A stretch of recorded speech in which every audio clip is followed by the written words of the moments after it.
ดเข้าวาฟังธรรมะจากหลวงตาเสริมชีวาให้สุขสดใสยึดมั่นหลักธรรมคำสอนไว้ให้ขึ้นใจความดีรีบทำกันไว้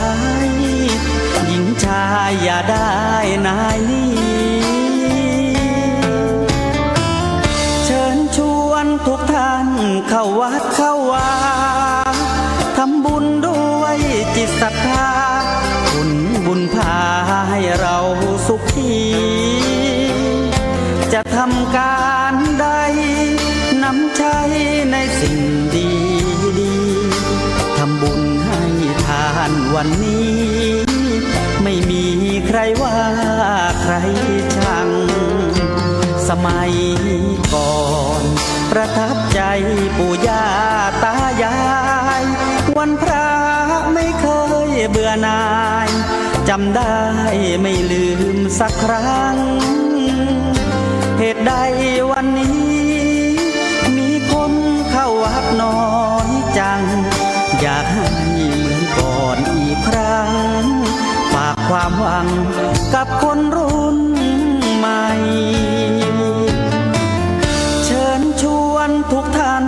เข้าวัดเข้าวารับศีลรับพรหลวงตาเสริมคุณค่าให้กับจิตใจกระทำความดีเรื่องนี้ไม่ต้องอายใครว่างจากการงานเมื่อใดเชิญชวนท่านไปทำบุญ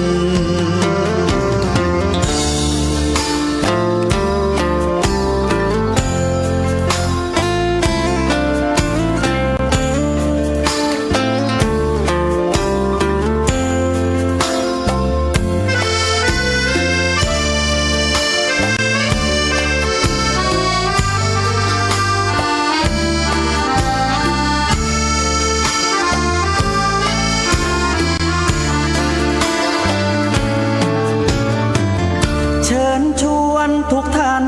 เข้าวัดเข้าวารับศีลรับพรหลวงตาเสริมคุณค่าให้กับจิตใจกระทำความดีเรื่องนี้ไม่ต้องอายใครว่างจากการงานเมื่อใดเชิญชวนท่านไปทำบุญกระทำความดีเรื่องนี้ไม่ต้องอายใครฝากเพลงเชิญชวนหญิงชายอย่าอายเรื่องการทำบุญ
คนที่ใจบุญมาโอบเอื้อเกื้อกูลรู้ค่าของบุญเก็บบัวขึ้นมาเพื่อสร้างความดีและสร้างบารมีดังว่าใช้ดอกบัวนี้บูชาพระสัมมาสัมพุทธ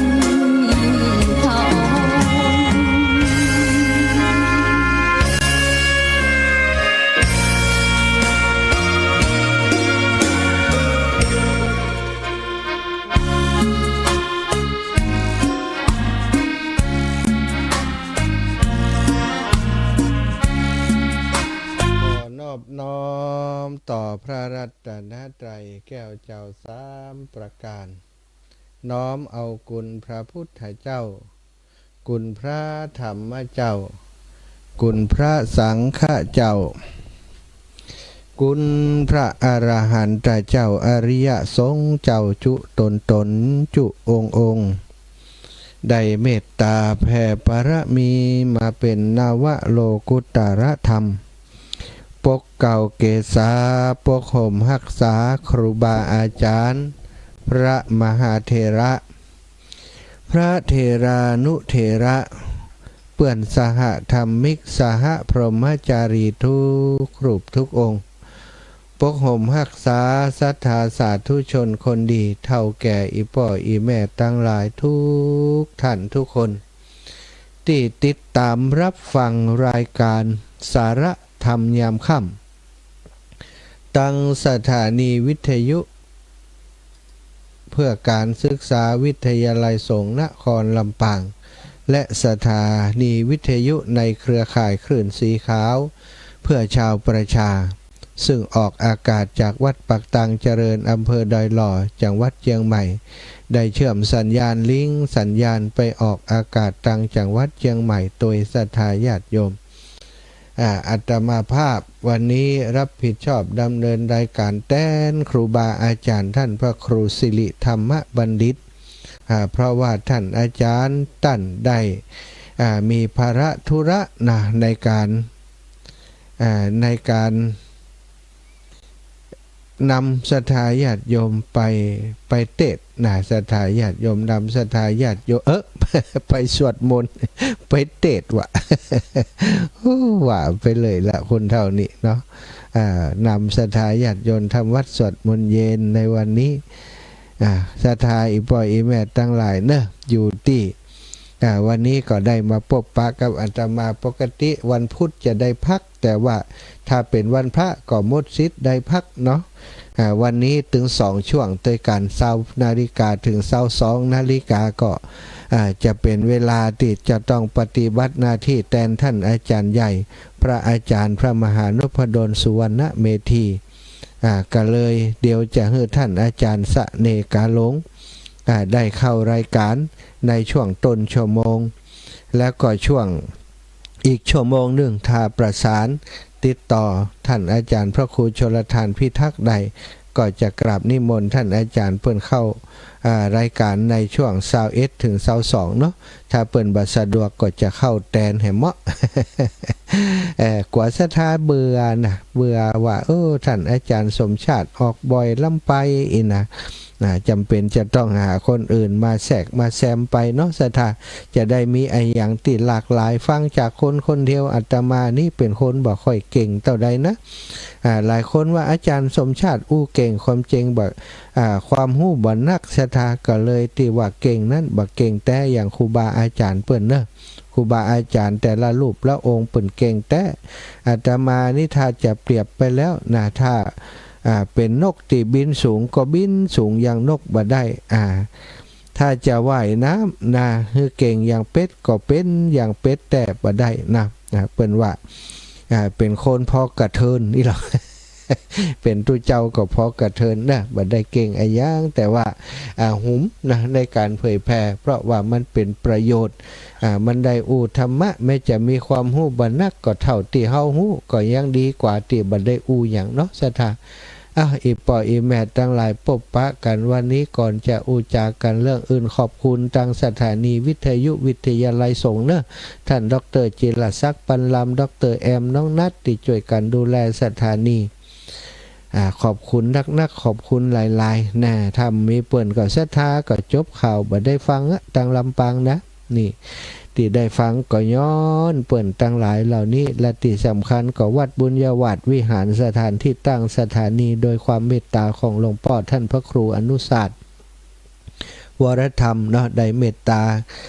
สถานที่ตั้งสถานีแล้วก็มีบุคลากรคอยดูแลเปิดเปิดไฟเนี่ยทุกวันต้องขอกราบในเมตตาหลวงพ่อเป็นอย่างสูงเนาะเอาศรัทธาปบปะกันแล้วไหว้พระสวดมนต์ตามปกติติปบกับอาตมาเนาะวันนี้วันพระโดยหลายคนก็ไปวัดเนอะบ่ได้ฟังในช่วงนี้บ่เป็นยังไปรีฟังตอนติดตั้ง Facebook ก็ได้เนาะถ้าบ่ฟังตั้ง Facebook ก็ฟังทาง YouTube ถ้าบ่ YouTube ก็สถานีวิทยุย้อนหลังบัดใดเนอะศรัทธากราบพระพร้อมกันกราบ1พุทโธเมนาโถกราบ2ธัมโมเมนาโถกราบ3สังโฆเมนาโถ อิมินาสากาเรนะพุทธังอภิปูชยามิอิมินาสากาเรนะธัมมังอภิปูชยามิอิมินาสากาเรนะสังฆังอภิปูชยามิอระหังสัมมาสัมพุทโธภควาพุทธังภควันตังอภิวาเทมิกราบสวากขาโตภควตาธัมโมธัมมังนะมัสสามิกราบสุปฏิปันโนภะคะวะโตสาวกสังโฆสังฆังนะมามิกราบนะโมตัสสะภะคะวะโตอะระหะโตสัมมาสัมพุทธัสสะนะโมตัสสะภะคะวะโตอะระหะโตสัมมาสัมพุทธัสสะนะโมตัสสะภะคะวะโตอะระหะโตสัมมาสัมพุทธัสสะพุทธังสารนังกัจฉามิธัมมังสารนังกัจฉามิ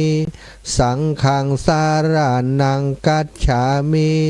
ตุติยัมปิพุทธังสารนังกัจฉามิตุติยัมปิธัมมังสารนังกัจฉามิตุติยัมปิสังฆังสารนังกัจฉามิ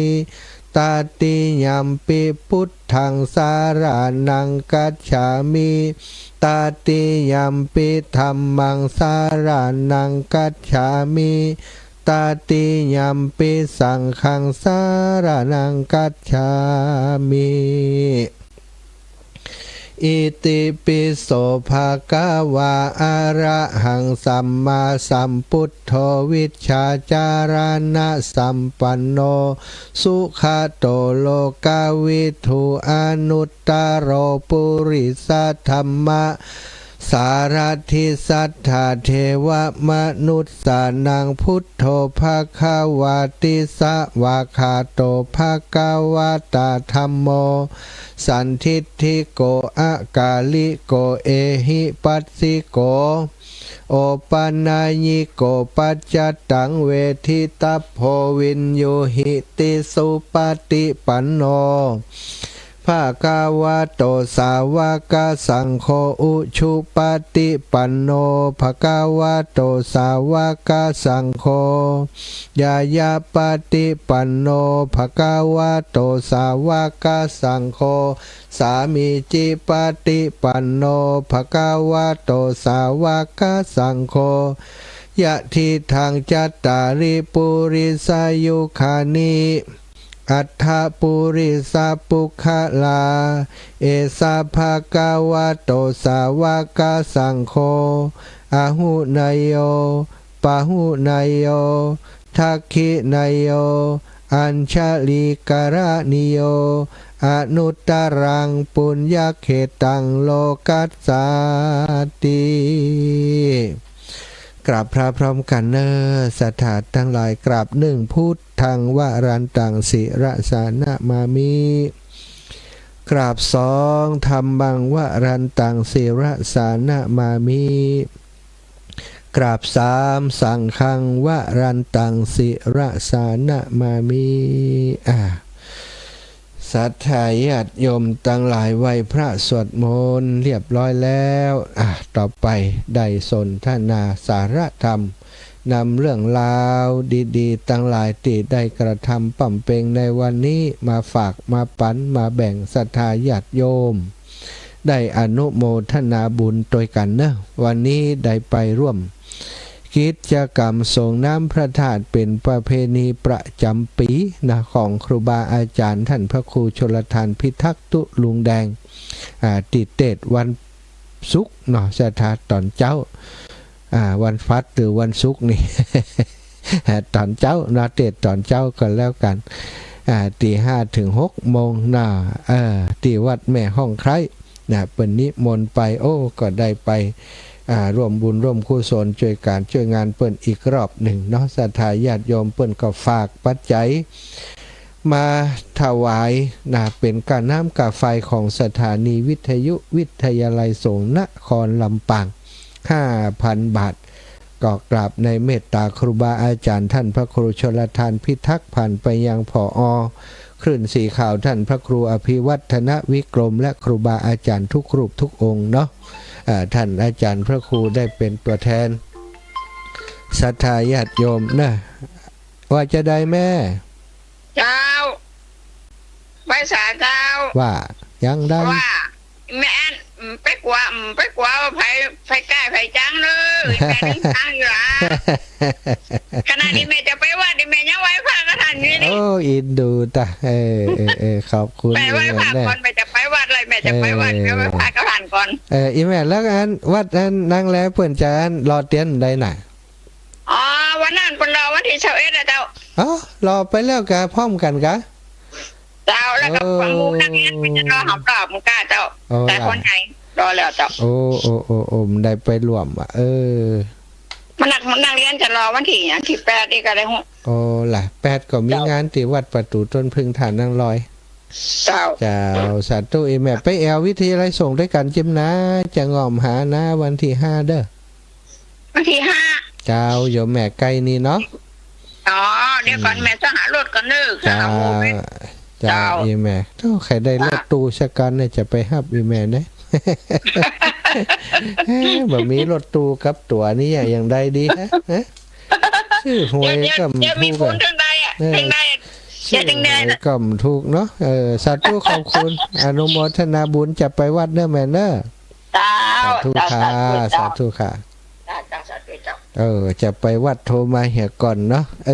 นะศรัทธาญาติโยมว่าถึงไหนก็อนุโมทนาบุญเนาะครูบาอาจารย์ที่เปิ่นถวายปัจจัยเป็นกระน้ำกับไฟของสถานีมาแล้วก็วันที่5อาตมาจะตั้งผ้าป่าสถานีสักกองหนึ่งสถาจะปักไปคนเดียวโดยแล้วสถาไผจะห่วมหอมกับอาตมาเนอะห่วมหอมใดพระป่าสถานีวิทยุก็เอาเปาะกันหันวันนี้มีศรัทธาญาติโยมพี่น้องบุญเกิดเปิ่นบ่เขียนชื่อมาฮื้อเนาะเปิ่นฝากอันกับปุกออมบุญมาฮื้อได้รับแล้วเนอะแล้วก็วันก่อนโยมน้องสมจิตอินทรวิจิตก็ฝากกับปุกมาฮื้อนับไว้เรียบร้อยแล้วเดี๋ยวจะเอาไปหอมกันห่วมกันกับพระป่าที่จะถวายแก่กับสถานีถวายกับสถานีถ้าเฮาบ่มีปัจจัยเตรียมไปเรื่อยๆในกิจกรรมที่เฮามีศรัทธาญาติโยมวันหน้ามันก็จะเสี่ยงไปนะจำได้ฟังกันนะ ก็จะตั้งพระป่ากองหนึ่งเด้อพระป่าสำหรับช่วยเหลือเป็นทุ ทุนในการจ่ายค่าน้ำกับไฟของสถานีในวันที่5วันหล่อเตียนนั้นแล้วก็จะเอาโฮงตาลก๋วยเตี๋ยวไปตัวยศรัทธาใครจะร่วมด้วยช่วยกันเรื่องใดก็บอกกันมาจะมันจะก๋วยเตี๋ยวโรงตาลขนมจีนเปลี่ยนพ่องมันได้กับข้าวเตี๋ยวเดี๋ยวศรัทธาจะลำตัวนะจะเอาขนมจีนนะเที่ยวนี้จะเป็นขนมจีนจะทำง่ายกว่าน้อยนึงคนทำก๋วยเตี๋ยวก็อิดอาจารย์กำให้ก็บ่ได้วะ ก็บอกว่ากำให้เป็นบุญแล้วยังมาจมอยู่ไงเนาะเอาแล้วก็ข้าวหนมจีนใครจะหอมกะแจงมาเนาะหอมข้าวหนมจีนก็ได้เนาะลงตาลตัวอาตมาแล้วก็ได้ประกาศสำหรับผู้ที่จะร่วมบุญเป็นเจ้าภาพผ้าอาบน้ำฝนเนอะศรัทธาผ้าอาบน้ำฝนก็ชุดละ199แล้วก็แผ่นเต็น20 บาทอันนี้งานของวิทยาลัยสงฆ์นครลำปางเนาะตะกี้บุญสดล่อนบุญใหม่หมัดบุญทันใจได้รับเมตตาจากหลวงพ่อพระอธิการณรงค์ประภากโรสมปานเจ้าอาวาสนักพัฒนาวัดประตูต้นพึ่งหลวงพ่อเจ้าเปิ่นทำโครงการส่งเสริมให้คนเข้าวัดปฏิบัติธรรมรักษาศีลไหว้พระสวดมนต์ทุกวันพระใหญ่จะมีการทุกวันพระเนาะเปิ้นจะนิมนต์พระสงฆ์ไปกล่าวสัมโมทนิยกถาเฮือกับศรัทธาที่มานั่งรอสวดมนต์เนี่ยได้ฟังเปิ้นก็มีคนไปเป็นเจ้าภาพกันที่จะที่นิมนต์ครูบาอาจารย์ไปกล่าวสัมโมทนิยกถานั้นเปิ้นก็มีการเทศของแต่ละกันนะ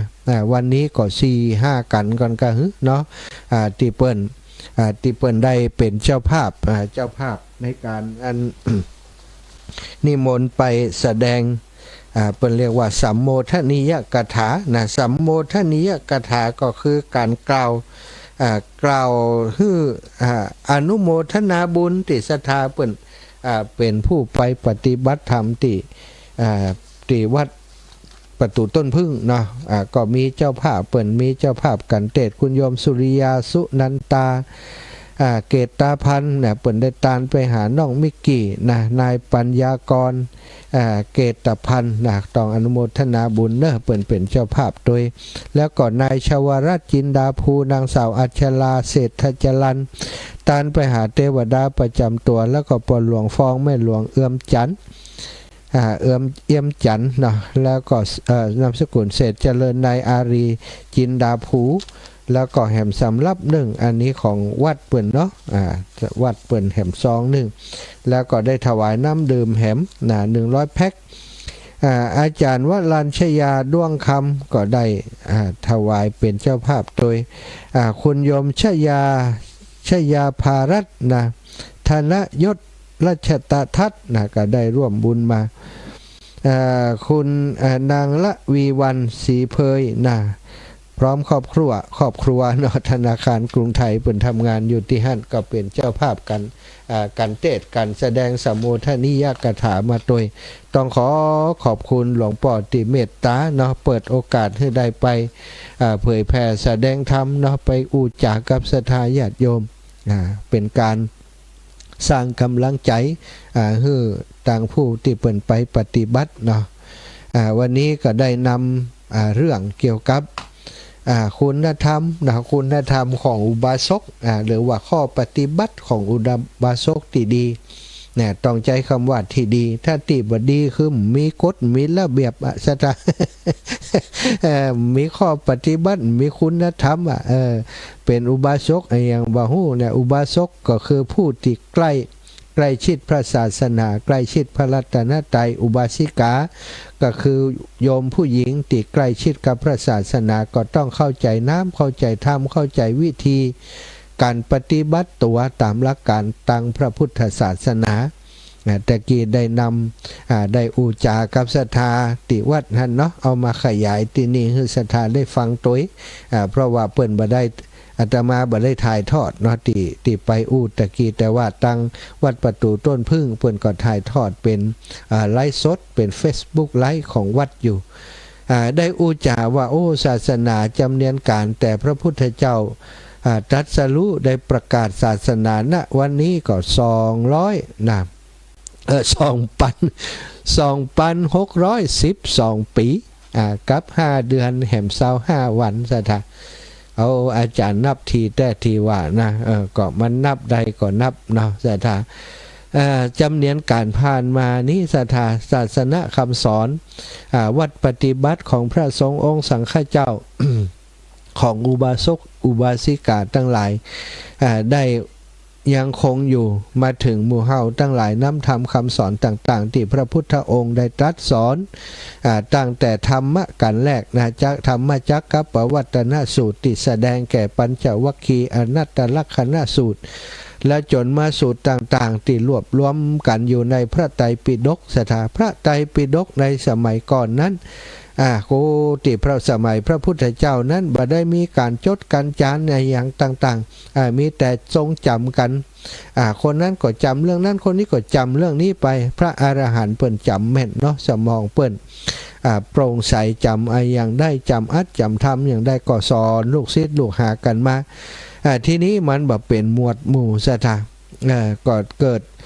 พอพระพุทธเจ้าปรินิพพานก็เกิดการจ้วงจับว่าโอ้บัดเดี๋ยวนี้เฮาสบายใจแล้วอีวะพระพุทธเจ้านิพพานไปแล้วกำนี้มีไผดามไผขนาบเฮาแล้วอยากจะเนี่ยอย่างก็ตามสบายกันแล้วว่าอันพระมหากัสสปะเถระเจ้าได้ยินอย่างอันขนาดพระพุทธองค์กำลังนิพพานนี่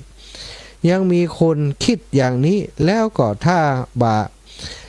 บารวบรวมคำสอนในอย่างไว้ต่อไปน่าจะเกิดอย่างขึ้นนะก็เป็นความคิดเป็นความดำริ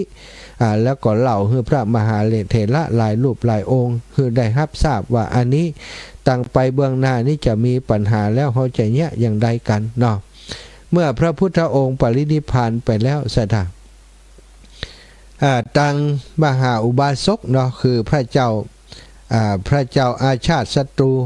อาชาติศัตรูจากเดิมเป็นคนลึกคนหลืนคนบดีฆ่าป่อเนาะ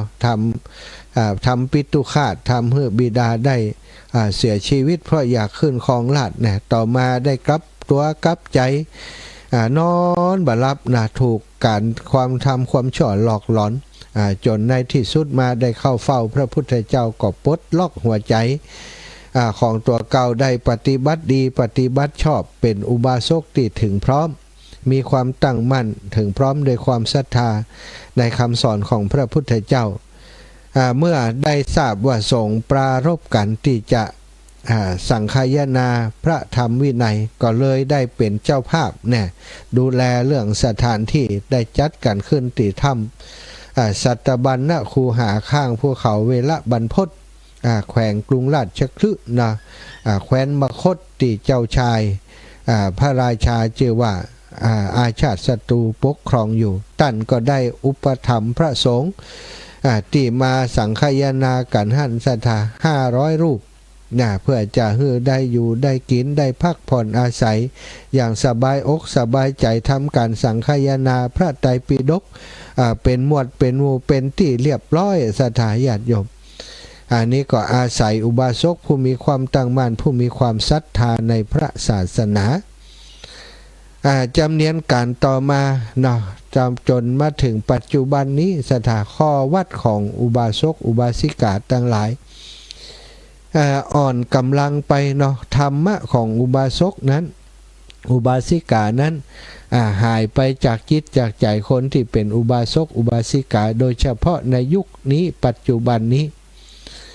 คนบอกฮู้แล้วว่าหลักการข้อปฏิบัติของการเป็นอุบาสกอุบาสิกาที่ดีนั้นเป็นอย่างใดซะจ้ะ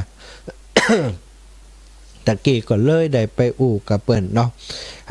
ห้เปิ้นฟังว่าวัฒนธรรมประเพณีต่างพระพุทธศาสนาของเฮานั้นจะยึดโยงอยู่กับหลักการต่างพระพุทธศาสนาอย่างธรรมะของอุบาสกอุบาสิกานี้เปิ้นก็บอกว่าคนที่จะเป็นอุบาสกอุบาสิกาที่ดีนั้นจะต้องมีคุณธรรมอย่างน้อย5 อย่างอย่างน้อย5 อย่างนี้เป็นหลักนะ5 อย่างนี้เป็นหลักคือไอ้อย่างศรัทธาข้อที่1การเป็นอุบาสกที่ดีต้องมีศรัทธาถึงพร้อมโดยศรัทธามีความเชื่อมีความศรัทธาในการตรัสรู้ของพระพุทธเจ้าเข้าถึงพระรัตนตรัยด้วยความศรัทธา แล้วเป็นศรัทธาที่ตั้งมั่นศรัทธาที่บ่งอนแง่นคอนแคนศรัทธาที่ตั้งมั่นเปรียบเสมือนเอาไม้ติปักลงไปในแผ่นดินที่มันมั่นคงศรัทธาปักลงไปมันก็อยู่มันก็แน่นแต่ถ้าเอาไม้อย่างเดียวกันปักลงไปในขี้เปอะขี้เลนศรัทธามันก็โอนเอ็นเอียงไปมาถ้ามีน้ำมีอย่างเชอะแช่ขึ้นมาสุดท้ายก็ล้มลงไปประดุจจะเดียวกันนั้นศรัทธาถ้าศรัทธาติดตั้งมั่นในพระศาสนามั่นคงเหมือนปักลักลงไปในหินลงไปในดินนั้นมันก็จะบางงอนแง่นคลอนแคลนถ้าศรัทธาติบัตตั้งมั่นงอนแง่นคอนแคนพอเปิ่นมาจุมาหล่อน้อยนะไปโดยเปิ่นเห็นแล้วนี่บ่ได้เชื่อมันในพระพุทธเจ้าบ่ได้เชื่อมันในการตรัสรู้ของพระพุทธเจ้าบ่ได้ปฏิบัติตามน้ำธรรมคำสั่งสอนของพระพุทธเจ้าโดยความศรัทธาถ้าอุบาสกบ่มีคุณธรรมข้อนี้หรือว่าบ่มีข้อปฏิบัติในเรื่องศรัทธานี้ในตัวเลยก็เป็นเรื่องตีนักหนาสำหรับการที่เราจะจันลงไว้ซึ่งคำสอนทางพระพุทธศาสนาให้ยาวนานต่อไปถึง5,000 พระวสาศรัทธานี่แล้วก็ข้อที่2นะเมื่อมีศรัทธาแล้วสิ่งที่จะต้องมีก็คือมีศีลศีลคือความเป็นปกติของฆราวาสญาติโยมนั่นก็คือศีล5ที่รักษากายวาจาใจสำรวมกายวาจาใจทำไมต้องสำรวมกายวาจาใจถ้าบ่สำรวมกายวาจาใจศรัทธาอีป่อยอีแม่เขาก็จะพลาดพลั้งเพี้ยมพลั้งพลาดไปหื้อกับกิเลสที่ยั่วยุแย่เฮาไปทำผิดศีลไปฆ่าสัตว์ไปลักทรัพย์ไปอย่างที่มันเป็นผิดศีลผิดธรรมถ้าอุบาสกไปผิดศีลผิดธรรมเสียเองจะชักชวนคนอื่นมานับถือพระพุทธศาสนามาเลื่อมใสในน้ำธรรมคำสอนของพระพุทธเจ้าได้อย่างใดมาเราอองแองไปสอนธรรมะคือคนอื่นไผจะเชื่อเฮาศรัทธาฉะนั้นเฮาจะต้องมีศีลเป็นหลักที่ดีของตัวเองก่อนยิ่งถ้ามีศีลที่บริสุทธิ์ยิ่งขึ้นไปยิ่งจะเป็นการดีรักษาศีล5บริสุทธิ์แล้วยังบ่พอไปรักษาอุโบสถศีลแหมวันพระ15 ค่ำเดือนเพ็ญอย่างนี้นะวันอุโบสถศีลก็ไปรักษาศีลนอนวัดนอนวาปฏิบัติตนปฏิบัติตัวถ้าอย่างนี้นะศรัทธาคนรุ่นหลังก็จะปฏิบัติตามจะเป็นการสอนธรรมะโดยการปฏิบัติทำให้คนรุ่นหลังได้สืบต่อวิธีการในการปฏิบัติแบบนี้คืออย่างยืนต่อไปในภายหน้าถ้าเรารักษาบริสุทธิ์คือเที่ยงแท้เหี่ยว1คนคนที่มาตั้งหลังเขาก็หันลุ่มแบบเขาก็จะรักษาตัวเฮาไปอันนี้เป็นการประกาศศาสนาอย่างดีเลยทีเดียวศรัทธาข้อที่2ศีลข้อที่3ต้องเจ้าพุทธที่ดีหรือว่าอุบาสกอุบาสิกาที่ดีนั้นต้องบัดถือมงคลตื่นข่าวต้องบัดถือมงคลตื่นข่าวถือมงคลตื่นข่าวอย่างใดศรัทธาเปิ้นว่าอันนั้นดีอันนี้ดีโลไปเปิ้นว่าอันนั้นมาโอ้อันเปิ้นไปปะสิ่งศักดิ์สิทธิ์น่ะฮือโจกฮือหลับน่ะหล่นไปหาเปิ้นหล่นไปหาไปขอเหล็กขอหวยไปขูดไปขูดต้นไม้ไปขูดจอมปลวกเนี่ยศรัทธาไปปะใส่เตาค้ำไปขูดหลังเตาไปปะสปาไหลท้องสปะสเป็ดศรัทธาไปถือมงคลตื่นข่าวกับสิ่งเหล่านั้นบ่มีความเชื่อมั่นในคำสอนทางพระพุทธศาสนาบ่มีความมั่นคงในจิตในใจหันอย่างมาใหม่ๆก็โลไปหาเปิ้นถ้าอย่างนี้บัดใจอุบาสกที่ดีศรัทธาบัดใจอุบาสิกาที่ดีอุบาสกอุบาสิกาที่ดีนั้นต้องตั้งมั่นอยู่ในความศรัทธาในพระพุทธศาสนามีศีลเป็นปกติแล้วบ่ถือมงคลตื่นข่าวต้องใจพินิจพิจารณาเชื่อกรรมและผลของกรรมคนทำดีคนทำการทำงานก็ย่อมได้ทรัพย์คนปฏิบัติการงานดีก็ย่อมจะได้ดีเชื่อในกรรมและผลของกรรมเชื่อในเรื่องบุญเรื่องกุศลบ่เชื่อมงคลตื่นข่าวอย่างที่เปิ่นมาปลุกปั่นปลุกระดมศรัทธาข้อที่3ข้อที่4นี้ นะบัดแสวงหาบุญญาเขตนอกศาสนาก็คือบัดได้ฟักไฟไปโอ้นับถือพุทธศาสนาอยู่ดีๆหันพระนอกฤทธิ์นอกศาสนาอื่นหันคนอื่นเป็นฤาษีชี้ไพ่ไอ้ยังก็แล้วแต่โอ้ไปนับถือไปเลื่อมใสไปทำบุญกับเปิ่นตังพุ่นเนี่ยอย่างศาสนาของเฮานี้นะศรัทธาบุญญาเขตในศาสนาของเฮาพระสงฆ์องค์สังฆเจ้าเปิ่นอยู่ในศีลของพระพุทธเจ้า227มีข้อปฏิบัติหลายอย่างเปิ่นเจริญศีลภาวนาเปิ่นปฏิบัติดีปฏิบัติชอบพัฒนาวัดวาอารามต่างๆเฮาแสวงบุญเฮาทำบุญกับเปิ่นก็จะได้บุญตามจะได้บุญมหาศาลอยู่แล้วถ้าเฮาไปแสวงหาตั้งนอกมันจะบุญแต่บ่บุญแต่ก็บ่ฮู้ศรัทธาญาติโยมแต่ส่วนใหญ่แล้วถ้าเป็นคำสอนตีนอกลีดนอกร้อยเข้าไปสอนให้งมงายเข้าไปอันนั้นบ่ใช่บุญญาเขตของเฮาเป็นบุญเฮาไปเป็นบุญญาเขตของเขาไปทำให้เขามาปอกหลอกเฮาได้อันนี้ก็คือเป็นเรื่องที่อุบาสกจะต้องมีต้องแสวงบุญทำบุญในพุทธศาสนานะ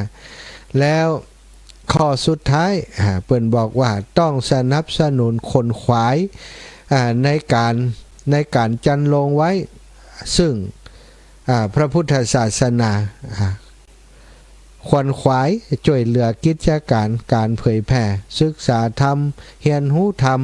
เอาไปเผยแผ่อุบาสกอุบาสิกาก็เผยแผ่ได้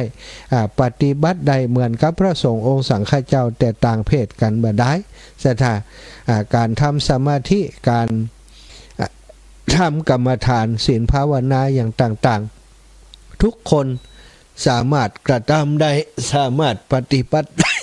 ได้เหมือนกันกุคนบรรนับว่าจะเป็นพระสงฆ์องค์สังฆเจ้าหรือว่าศรัทธาญาติโยม เป็นไอเสร็จแล้วอันนี้ก็ได้เป็นสิ่งที่ได้ไปนำไปไปจาเนาะไปเป็นสัมโมทนิยกถาฝากแบ่งปันกับศรัทธาญาติโยมที่เพิ่นมาสวดมนต์ทำวัดที่วัดประตูต้นพึ่งในเมตตาของหลวงพ่อพระอธิการณรงค์ประภากโรก็ต้องขอกราบในเมตตาหลวงพ่ออีกครั้งหนึ่งเอาบุญนี้มาฝากศรัทธาญาติโยมที่อยู่ต่างบ้านต่างจองได้รับฟังกันไปโดยเฮาเป็นชาวพุทธต้องนักแน่นนักแน่นต้องเชื่อมั่นอย่างจริงใจในคำสอนของพระพุทธเจ้าข้อปฏิบัติที่พระองค์ทรงสอนไว้มันมากพอมันเพียงพอที่จะทำให้เฮาทั้งหลายเป็นผู้มั่งมีสีสุขเจริญไปโดยทรัพย์สิ่งสลิงค้านต่างๆถ้าเฮาปฏิบัติตามนั้นยกเว้นว่าเฮาจะขี้เกียจขี้ค้านศรัทธาญาติโยมมันก็บ่เป็นผลแก่เฮาแต่ประการใดถึงจะไปขอคือสิ่งศักดิ์สิทธิ์ที่ไหนมาช่วยก็คงจะช่วยเฮาบ่ได้ถ้าตัวเฮายังบ่ช่วยตัวเองยังบ่ปฏิบัติโดยตนเองกวนที่เฮาทั้งหลายจะเป็นชาวพุทธที่ดีเป็นอุบาสกอุบาสิกาที่ดีหนุนเสริมหนุนช่วยงานของพระศาสนาวัดวาอารามต่างๆบูรณะปฏิสังขรณ์ก็ช่วยกันดูแลช่วยกันสร้างวัดแปลงว่าอย่างมันชำรุดเสียหายเนาะของดีของมีค่าทางพุทธศาสนาเฮาก็ช่วยกันอย่างที่หมู่เฮาทำกันทุกวันนี้บ่ต้องไปแสวงหานอกพระพุทธศาสนาศรัทธาถ้าเขามีศรัทธาในคำสอนของพระพุทธเจ้าก็ต้องมั่นคงศึกษาให้เรียนรู้ให้เข้าใจท่องแท้ปฏิบัติให้เกิดมรรคผลแก่ตัวเองสมที่เขาปลูกต้นไม้แล้วก็ได้ออกเมื่อออกดอกออกผลเขาก็กินดอกกินผลที่เขาได้ผลิตขึ้นมานั้นนะถ้าเขาบ่ปลูกเองจะให้ไผมาปลูกให้เขาศรัทธาผลไม้ที่เรียกว่าบุญนั้นของไผ่ของมันศรัทธาบ่มีไผจะทำคือแก่ไผได้เนาะศรัทธาญาติโยมยังตันหยังแต่ยายพรพอจะมาแล้วนี่ยายพรฟังมาเถอะกะเปิ้นบัดต้าเด้อนี่ไผผิดกติกาผิดระเบียบนี่วันหลังจะบ่ฮับเลยนะวันหลังที่เปิ้นบ่ฮึโทรจะโทรนี่นะจะบ่ฮับเลยนี่บอกไว้ก่อนถ้าเปิ้นบอกโทรค่อยโทรไปใจฮ้อนกะถ้าเฮามีระเบียบกันอย่างเดี๋ยวคนนั่นรู้มาคนที่รู้มาเมื่อก่อนลำบากถ้ามันดับถ้าสถานีดับก่อนแล้วไปเถอะยายพรบ่ต้องโทรเถอะ อ้าวแม่กาบแก้วนะตีเปิ่นหอมมาแม่กาบแก้วสีอินแก้วหอมหลอดเตียน100 บาทแม่ซุกแก้วสอนสีนุสรลำพูน100 บาทแม่เอ้ยบ้านใหม่วังมนวังเหนือ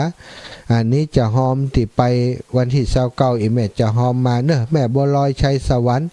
หอมหลอดเตียนมา180แม่บัวคลี่ทับโป100 บาทแม่บัวเร็วชัยอุด100 บาทแม่บัวลอยปงเทพ100 บาทแม่ถนอมนามวงหอมหลอดเตียน100 บาทแม่วันเพ็ญพรหมสารหลอดเตียน100 บาทแม่เกษณีชัยเทพแม่ครูเกษณีชัยเทพหอมผ้าอาบน้ำฝน200หอมหลอดเตียน100ยมอารีสิทธิบุญธรรมบ้านศาลาบัวบกหอมผ้าอาบน้ำฝน1 ผืน199 บาทจากเกาะคาเนอะแม่พลอยฉิมพีบ้านศาลาบัวบกเกาะคาหอมหลอดเตียนมาแหม100แม่อนงวันตาหอมหลอดเตียนมาแหม100แม่เพนณลำปูนหอมผ้าอาบน้ำฝน100หลอดเตียน40แม่ย่านางคำอ้ายหอมหลอดเตียนมา199โยมน้องสมจิตอินทรวิจิตหอมผ้าอาบน้ำฝนมา199แม่ย่านางหอมผ้าอาบน้ำฝน199แล้วก็ครอบครัวพงบุพศิริกุลนะหอมหลอดเตียนมา200 บาทครอบครัวของแม่ขจรสารพีลูกหลานทุกคนร่วมบุญโรงทาน100 บาทหลอดเตียน100 บาทจากเชียงใหม่ดอยสะเก็ดเนอแม่ฟองนวลปกแก้วร่วมบุญโรงทาน100 บาทแล้วก็ผ้าอาบน้ำฝน199 บาทแม่บัวเย็นจันทบผ้าอาบน้ำฝน199 บาทแม่บัวไข่กิ่งกั๊มร่วมบุญข้าวหนมจีน50 บาทแม่มารยาทคำรบมิ่งได้ร่วมบุญ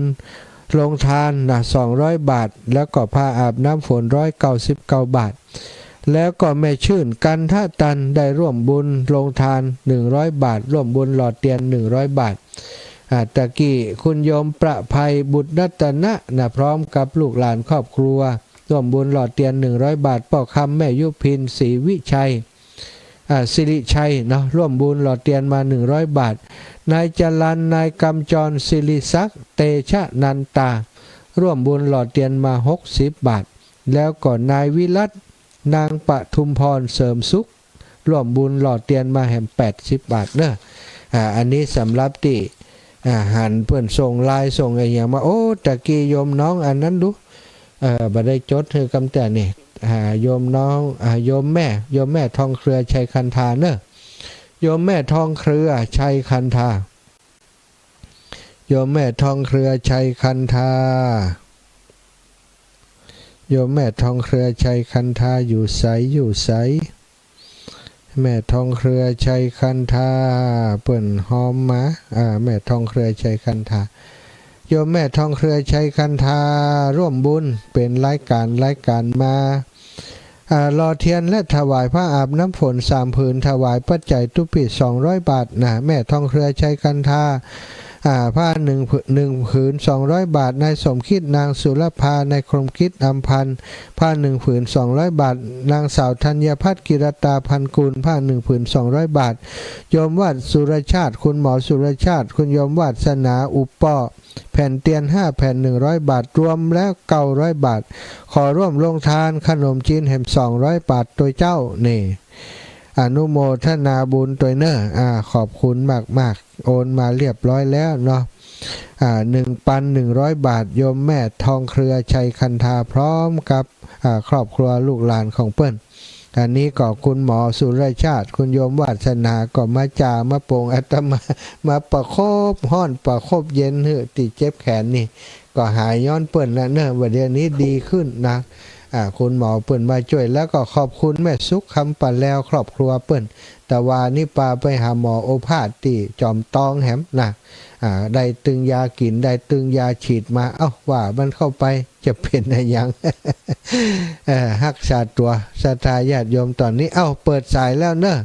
0808844173 หลายคนว่าท่านอาจารย์เปิ่นอุตส่าห์โทรมายังบ่ฮับนะศรัทธาต้องเป็นเวลาเนาะถ้าเขาบอกว่าเขาบอกโทรแต่นี่อย่างเขาจะประกาศกลมได้ประกาศสักกะมาศรัทธาโทรมาอย่าง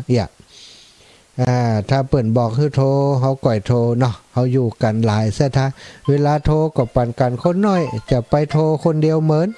แบ่งคนอื่นตัวยายพรจะไปลึกให้เย็นกะถ้าลึกก็นี่จะบ่ฮับนะ ฟังก่อนนักเขียนชอบกัน มันซ่อนลูกไหนมา โอ้เขียนเข้ามาที่สอนได้เนี่ย อ๋อ ฟังก่อนนักเขียนชอบกัน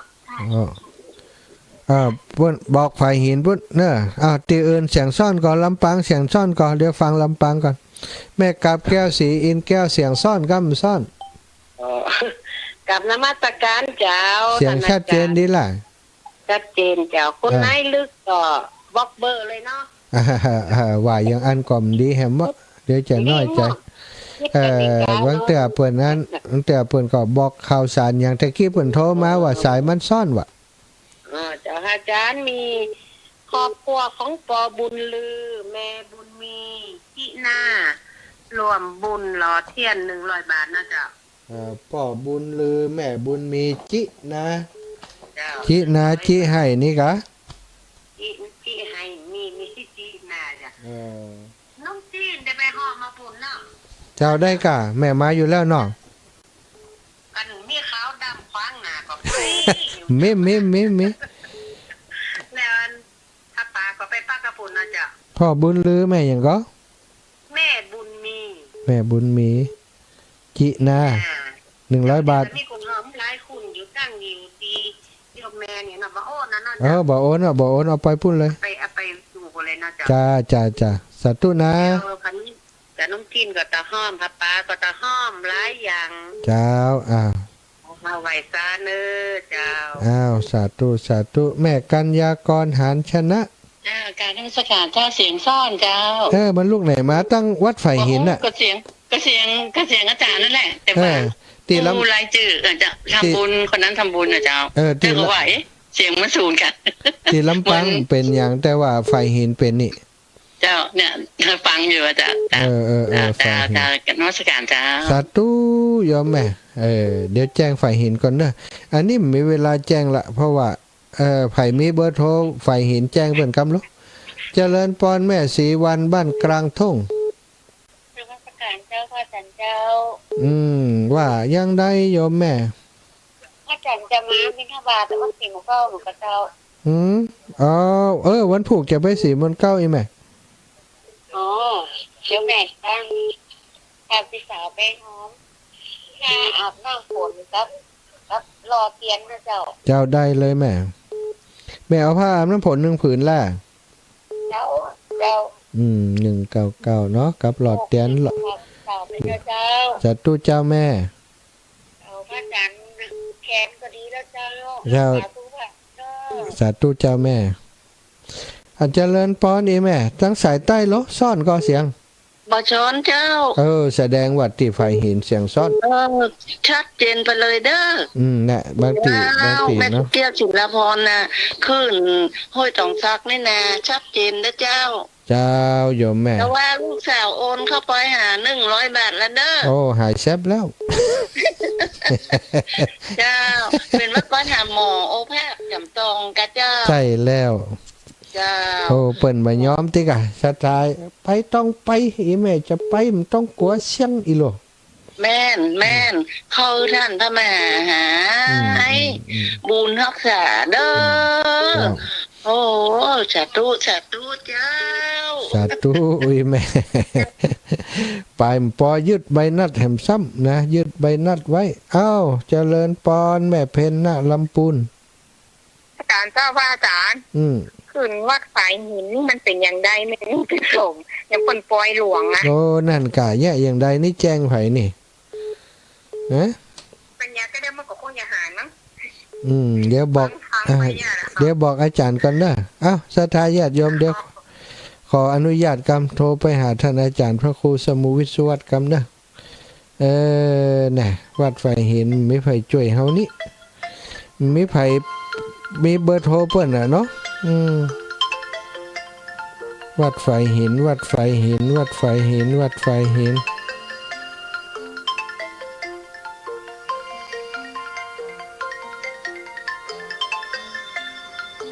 เอ่โยมแม่บัวลอยใช้สวรรค์เดี๋ยวก่อนเนอะแม่เนอะเดี๋ยวเขาจะขอโทรหาท่านอาจารย์พระครูสมุวิสุวัตครับ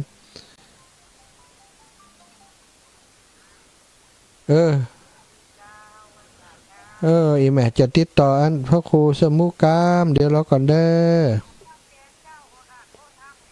นั่นแหละเขาจะติดต่อเปิ้นเขาจะติดต่อเปิ้นกำเขาจะติดต่อเปิ้นกำเขาขออนุญาตติดต่อท่านกำนะท่านจะได้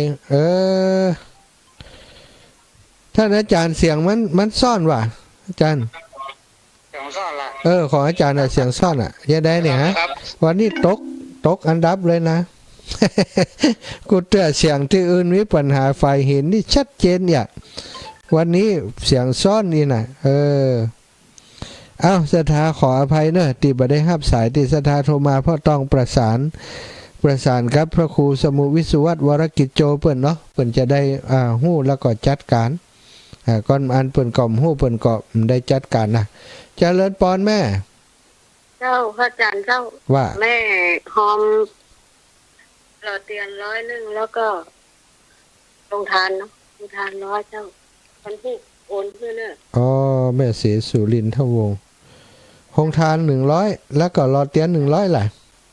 เจ้าสาธุนะแม่นะบุญรักษาเนอะ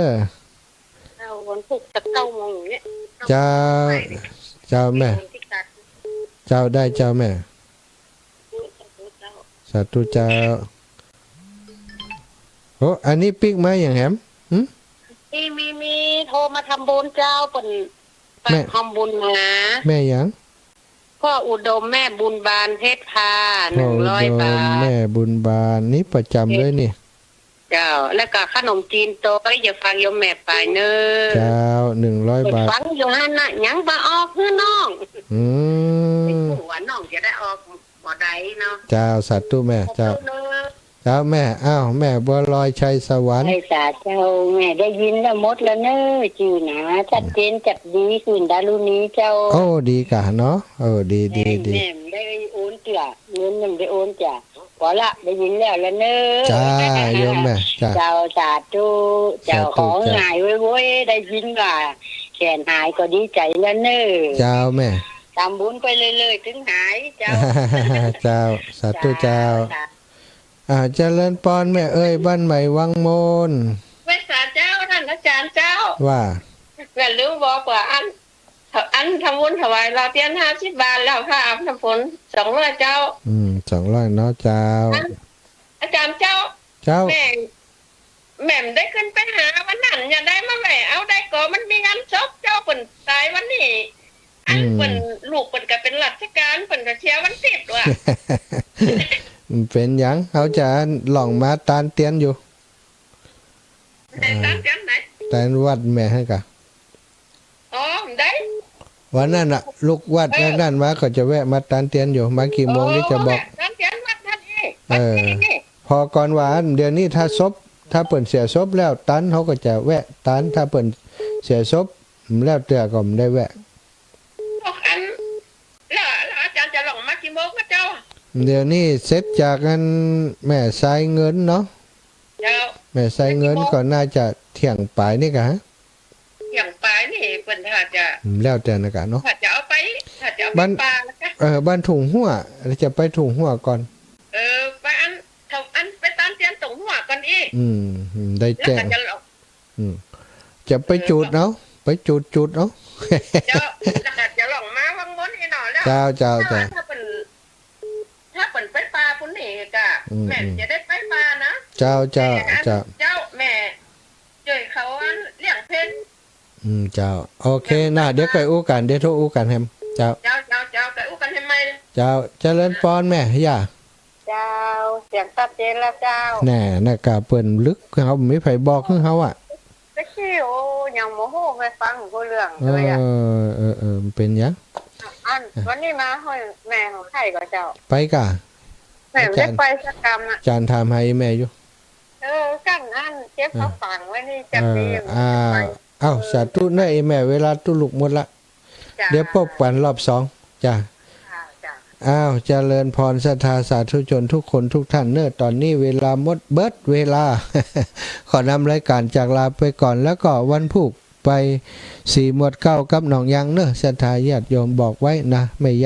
ย่าพัดวงพรหมสายอาจันติบบะกันเนาะตีหนองยางวันพุธโดย4 หมวด 9โดยเอาละหมดเวลา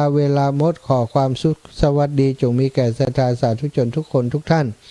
จัตตารโอธรรมาวัฏันติอายุวโนสุขังพระลา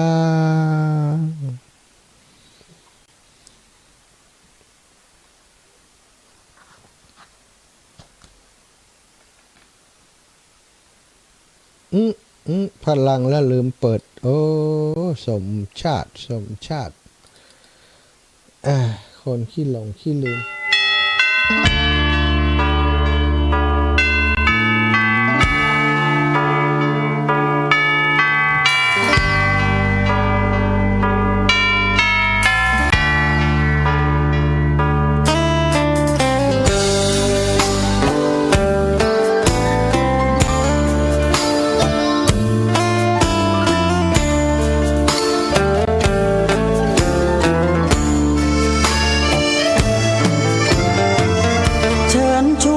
ทุกท่านเข้าวัดเข้าวา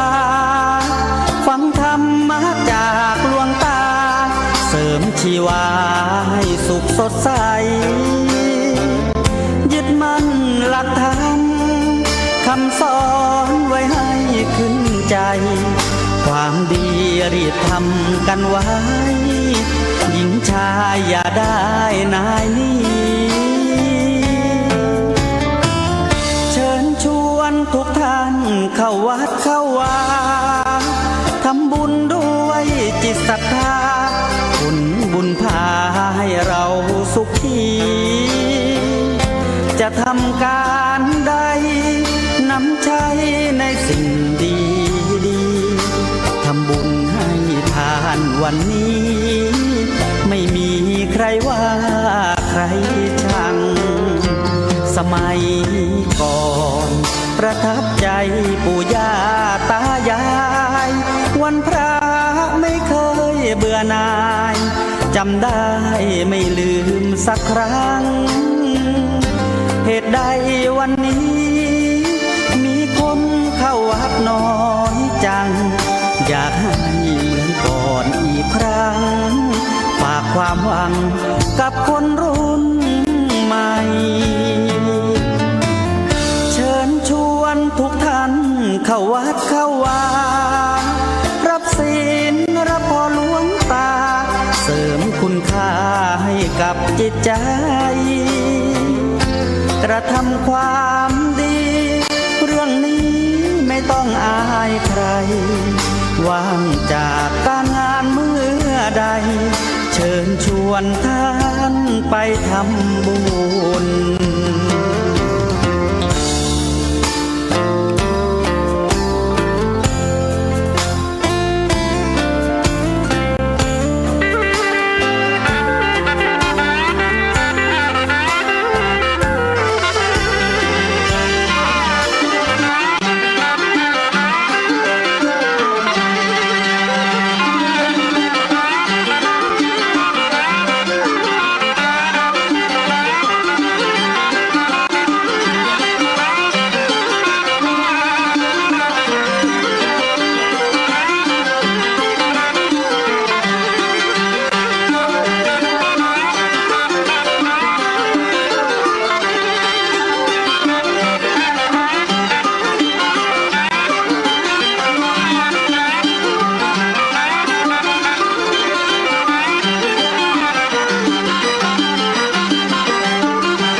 สาระฟังไปยังพี่น้อง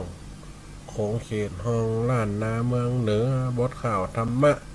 มีหมากล้นเหลือซ้ายเยเครือเพื่อนทำรวมสร้าง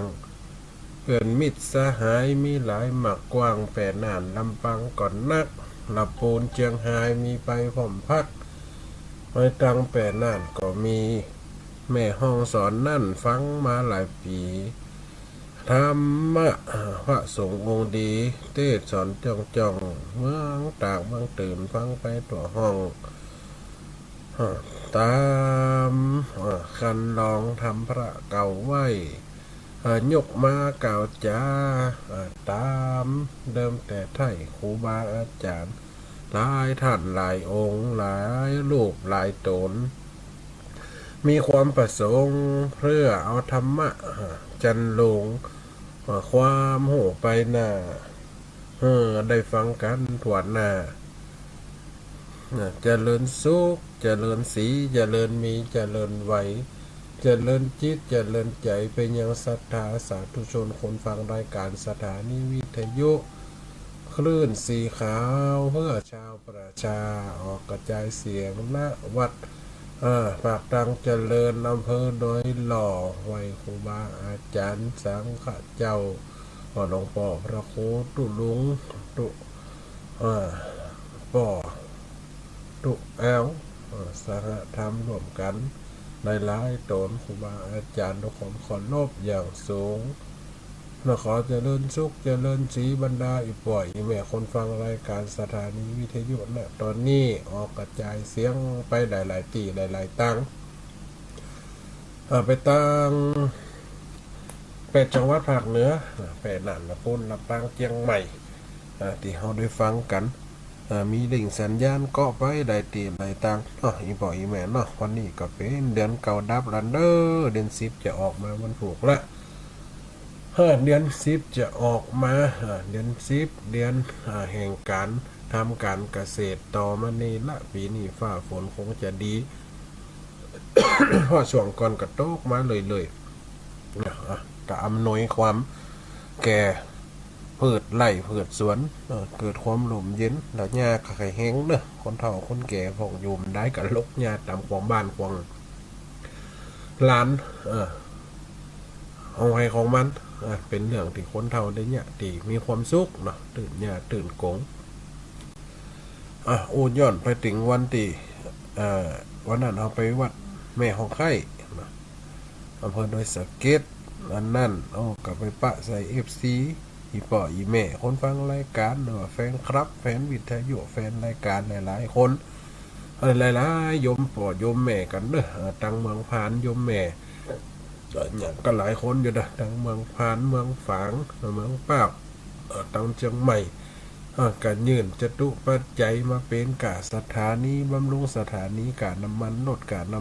ำการลดการล้างหืออัตมาภาพก็ขออนุโมทนาเนอะถ้าจือกันยังคงจะกินเวลานักเพราะว่าอีป่อยแม่คนฟังรายการฟ่องกำลังมาหันว่าโอ้เนี่ยกาสเนการลงฟังในรายการเสียงนึกว่าเท่าแต่ว่ายังกับคน7-80บัดเถิงอีป่อยแม่ยังหลุนหลานนะอายุ30ปลายอยู่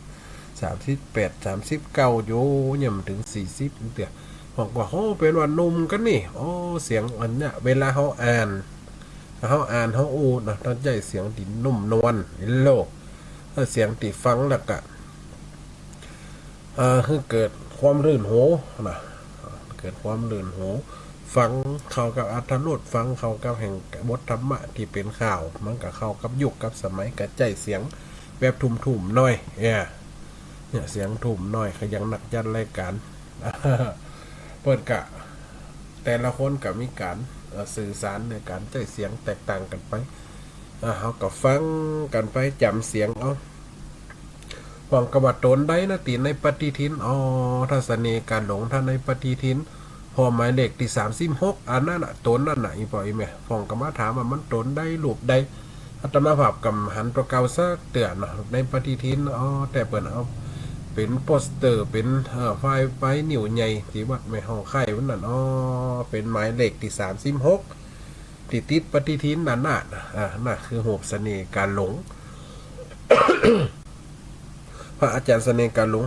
นะถ้าจำผิดนะแม่นะกะนะรูปที่36หมายเลขติดหันไอ้พ่ออีแม่ได้มาฟังรายการในช่วงนี้ก็ใกล้เข้าพรรษาละงานบุญเขาก็ทำกันมาวันนั้นก็ได้ไปแล้วเรื่องอานิสงส์การตันเตียนภาษาอานิสงส์การทำบุญอานิสงส์บังเกิดขึ้นมาเป็นจะได้ห้องก็ได้ฟังกันวันศุกร์ส่วนมากวันศุกร์จะบรรยายเป็นธรรมะสาธยายถ้าวันอังคารหรือว่าวันการห้องวันพุธห้องถ้าว่าเข้ามาก็จะเป็นบทข่าวเป็นบทข่าวบทธรรมก่อนเอามาโดยบทประพันธ์ของอัตมาภาพนะในเรื่องในธรรมก็มีเรื่องร่วมสมัยก็มีเรื่องคติสอนใจก็นี้เรื่องชาดกก็มีเรื่องผลห้าว่านวนิยายก็มีมันมีหลายเรื่องหลายรสหลายเล้าหลายเรื่องหลายชาติเรื่องตลกมีเรื่องเศร้ามีไปธรรมะปลัมปลาก็มีอันนี้ก็เป็นเอามาอูให้อีปล่อยอีแม่ฟังกันยังอยู่ในตอนของลูกฮักกินหนังลูกจังกินดุกเนอะอีปล่อยอีแม่เนื้อตอนที่3วันนี้ตอนที่2ได้ว่าไปแล้วนั่นเท่าความเฮยอีปล่อยอีแม่ได้เข้าใจเนื้อตอนว่าบุญบุญเกิดได้ตายเนาะได้ตายเกิดอุบัติเหตุเสียชีวิตเมียก็เกิดลูกวันนั้นพอเมียเกิดลูกวันนั้นวิไลก็เลยเป็นการแค้นอกแค้นใจมันชอบยังลูกคนนี้เกิดมาเลยมาให้กินนมเลยบ่สนใจบ่บ่หอบอย่างสักอย่างเพราะว่าหมางใจว่าลูกคนเนี่ยเกิดมาฆ่าป่อลูกเกิดวันนี้ก็มาป่อก็มาตายวันนี้ที่จริงนางจะทำแต่งไปก่อนนะแต่ผูกเป็นป่อบุญเกิดเนี่ยขอให้เอาชีวิตไว้สุดท้ายว่าบุญเกิดก็ตายแม่ย่าบัวคำก็เลยสังเวชสังเวชอกสังเวชใจว่าโอ้เมียมไอคนเฮาการเป็นการตายนี่มันบ่ฮู้ว่าไผจะเกิดขึ้นในขณะใดไปเกิดจะอ่านกับเลือดเนื้อแจ้หายของเฮาเนอะเฮาตื้มเอาแม่เฮาตื้มบ่กำบ่หอบฮักกับลูกคนเก่าเฮียฮักกับลูกคนเก่าก็คนกลางเนี่ยกองพบกับยาดาโต๊กวันน้องลาอันนี้มาหักเสียเลยน้องนงครานนิ่มหักเห็นเลยแม่อย่าบัวคำกันเลยว่าโอ้ขอเตอะมันได้กินนมปอได้3 เดือนถ้าว่าเมียมไอ้เมียมไอ้วิไลมาหักมามาดูมาแล้วแม่ก็จะเลี้ยงเอาแม่อย่าบัวคำกันเลยเลี้ยงเอาเลี้ยงเอาได้มาปอขวบ2 ขวบลูกการไปหากัดลูกนี้เฮียกินข้าวหอมกันตกเบนหลังตำเฮียยิบปิ่นยิบป๋าปอนกับลูกตัวไอ้ก็ตัวกลางลูกตัวละบายุบบากำลูกเปียงให้กินนมเห็นแล้วแม่บัวคำแม่ย่าบัวคำกับมาหน่อยอกหน่อยใจสังเวชใจน้ำตากันไหลนอนเมื่อคืนหลานกระถามาย่าเนี่ยอย่างเนี่ยได้ว่าแม่ถึงหักโอ้เปิ่นหักกันลูกถึงว่าเปิ่นจะอันมันใจดีนะจะสอนลูกจะอันจะอีแต่อย่าบอกคำกันลักให้ล้านกระถามว่าเนี่ยจะได้ว่าแม่อย่ามาบุบมาตีมาหักลูกมันเต่ากันไม่อย่าบอกคำสอนถึงว่าบาดใจในลูกเนอะความเป็นคนความเป็นแม่มันหักหมดแล้วมันใจจะอันในลูกเนอะเนี่ยสอนให้หักแม่เอาให้เขาลบโอ้ที่ให้กำเนิดแม่อย่าบอกคำกันเลี้ยงหลานมาตอนนั้นอย่าบอกคำอายุได้ประมาณ60 ปลาย 70อยู่มาแหม10 ปีน้องนงคันก็เริ่มใหญ่หน้ากาบานขึ้นมาเมื่อเขามีการหลานใหญ่ขึ้นมาเป็นคนแต่แม่ย่าก็เริ่มชราไว้ลงไปเท่าลงไปจะเป็นยังได้แหมอีปล่อยอีแม่ฟังไปในคติบทที่3เด้อลูกหักกินหนังลูกจังกินดุกแม่บท3นี้มาตีกำจ้าพี่น้องเอายิ่งใจใหญ่น้อยฟังกันไปจักอย่าลำถอยความทุกข์โศกคอยมาซ้ำวิไลลูก3ผัวงามอยู่ก้ามมาตายความน่าจากไปเลี้ยงลูกนั้นฮัก บ่เหมือนใจบ่เต้าบ่เติงบ่เกิงบ่คอนหักลูกมาเต่ากันอินดูนงคานอูแม่ออดอ้อนแม่ก็จริงจังดาสะได้ยาบัวคำนั่นเป็นธุระที่คอยอุ้มชูดูแลเหมือนว่าคนไข้หมอรักษาแพทย์ตั้งเมื่ออุเวจนปอใหญ่นาหักหลานแป้งหลา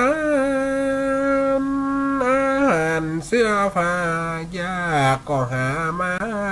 ใจพิษแต่วิไลอันเป็นแม่ไทยใจมันมองไม่เหลือแห่งจังลูกไม่ใส่หาได้กินแหนงได้เสียผัวแป้งโตดว่าลูกลาเป็นกำคิดนาไม้บ่ขายสาขาทุกในโอลาแต่เก้าแม่ย่าบัวคำก้อยอูก้อยเป้าสั่งสอนหลานเจ้าถึงวันชีวิตคนเฮายอมจากผวนพานกรรมเก่ามาต้านแม่ย่าแก่เท่าส่วนหลานนงคานอายุยังเข้าถึง12 ปีแล้วนั้นอย่าเจ็บป่วยกายห่วงนายหลานจ้านเพราะกลัวแม่เขาทาลุนถึงบ่เขาเก็บเขามินกับปุ่นอย่าห่วงวิตุนไฟจะปกป้องจากตายลับตาไหลใจของห้ามหาบัวต้องหลานหักอย่าบัวคำเลี้ยงหลานมาได้พออายุ12 ปีดูแลมันนังวิไลตึ้มยุบกำบัดตอนบ่เอาอย่างสักอย่างอย่าบัวคำกับเท่าไปกันนั่นเริ่มมาสบายหูซึกตัวออดเอ็ดกันเลยห้องมาหวานหลานเฮ้ยดงคาเนื่อยมาหาอย่าเดหลานเนออย่าหูตัวอย่าดีเนอตอนนี้อย่าอยู่ไปอยากกระตึงสุขภาพกายย่ำแย่ขอเตอะวิไลเฮ้ยถ้าบุญแม่มมีจะไปบุบจะไปตีเฮือฮักโลกเฮือเต่ากันเสมอเตอเคิงวิไลเนี่ยกระตึ้มใครสนใจมันใครสนใจละวันเนี่ยมันกระตึงลูกถ้าแม่ละไปตายไปหลับปูหลับดอยตายละเสียก็ดีแม่เท่าปันอีแล้วจะมาบุบมาตีแม่ขอเตอะจะไปเนี่ยมาบุบมาตีหลานฮือฮักหลานแม่จิมเตอะไหนมันก็เกิดเป็นคนอยากกระสังเน็บเก็บห้อยกำสบายให้ใจก็ติดฉลีแต่แป๊บให้ใจกับหอดต้องหอดใจไม่อยากกระเท่าไปเป็นแม่กล้ามาก่อนเนาะก็เลยขอกับวิไลจะหับปากก่อนอีป่อยแม่ฟังกันเนอะอย่าห่วงวิตุนไฟจะปกป้องจากตายลับตาไหลใจของห้ามหาบัวต้องลานหักก่อนดาบจิตไปหัวใจล้อมฟักเป็นห่วงห้อยอะไรขอกับลูกไปว่ากันแม่ตายตัวยิงนายอินโดลานค่าจะไปจริงจังตบตีดานาแม่สั่งก่อนลาขอเตอบ่ใจแม่เขามาอูเลอเถอะ แม่นี่ถึงหูตัวดีบาดเดียวเดียวนั้นหมดคันทุกงาคียาโมยอินทรีจากไปต่อหน้าเสือเอาตีนเศร้ามือจักเสือจักผ้าตีนว่ามือว่าลูบลวยอ๋อไม่อย่าบอกคำใกล้จะดับจิตสาวตีนสาวมือตาเหลือกพื้นว่าเป็นห่วงจิตยังห่วงหลานลาดอกกว่าแม่มันฮักพอจิตห่วงหลานกว่าแม่ทำลายบุบตีฟาดเขียนเป็นลายคงจะนึกบ่แล้วบ่หายแล้วเสียงลมไปต่อตาต่อหน้าเขาก็ทำการเลิกซากหลากผ้ากระทำพิธีเสร็จพร้อมกล่าวถึงนงคานให้หาว่าย่อมใจบ่เตียงตอมเวว่าเกิดหาบ่อ่อนยังย้อนย้อยหลังน้ำตาบ่มีไผมาดูแลหอบอุ้มมีแต่โศกาน้ำตาไหลลุ่มอาบแก้มตึงวันข้ามเจ้านางวิไลบ่ได้ลมเล่าเหมือนลูกเหมือนเต้าเกิดมาแบ่งงานเพื่อทำตามอัตถากองพบยาดานงคานลูกลาบัดเดียวนี่ย่าบัวคำตายไปละการบ้านการเฮือนกูแม่เนี่ยจะแบ่งให้สู3 คนกองพบนี่แจ้งเจ้ามาเป็นปวดใจเก็บหอบหลัวขึ้นบนเปลี่ยนกันเขานี่7 หอ 7 เฮือนคนนี่ล่างถ้วยวนเวียนกันไล่กันไปตามนั่น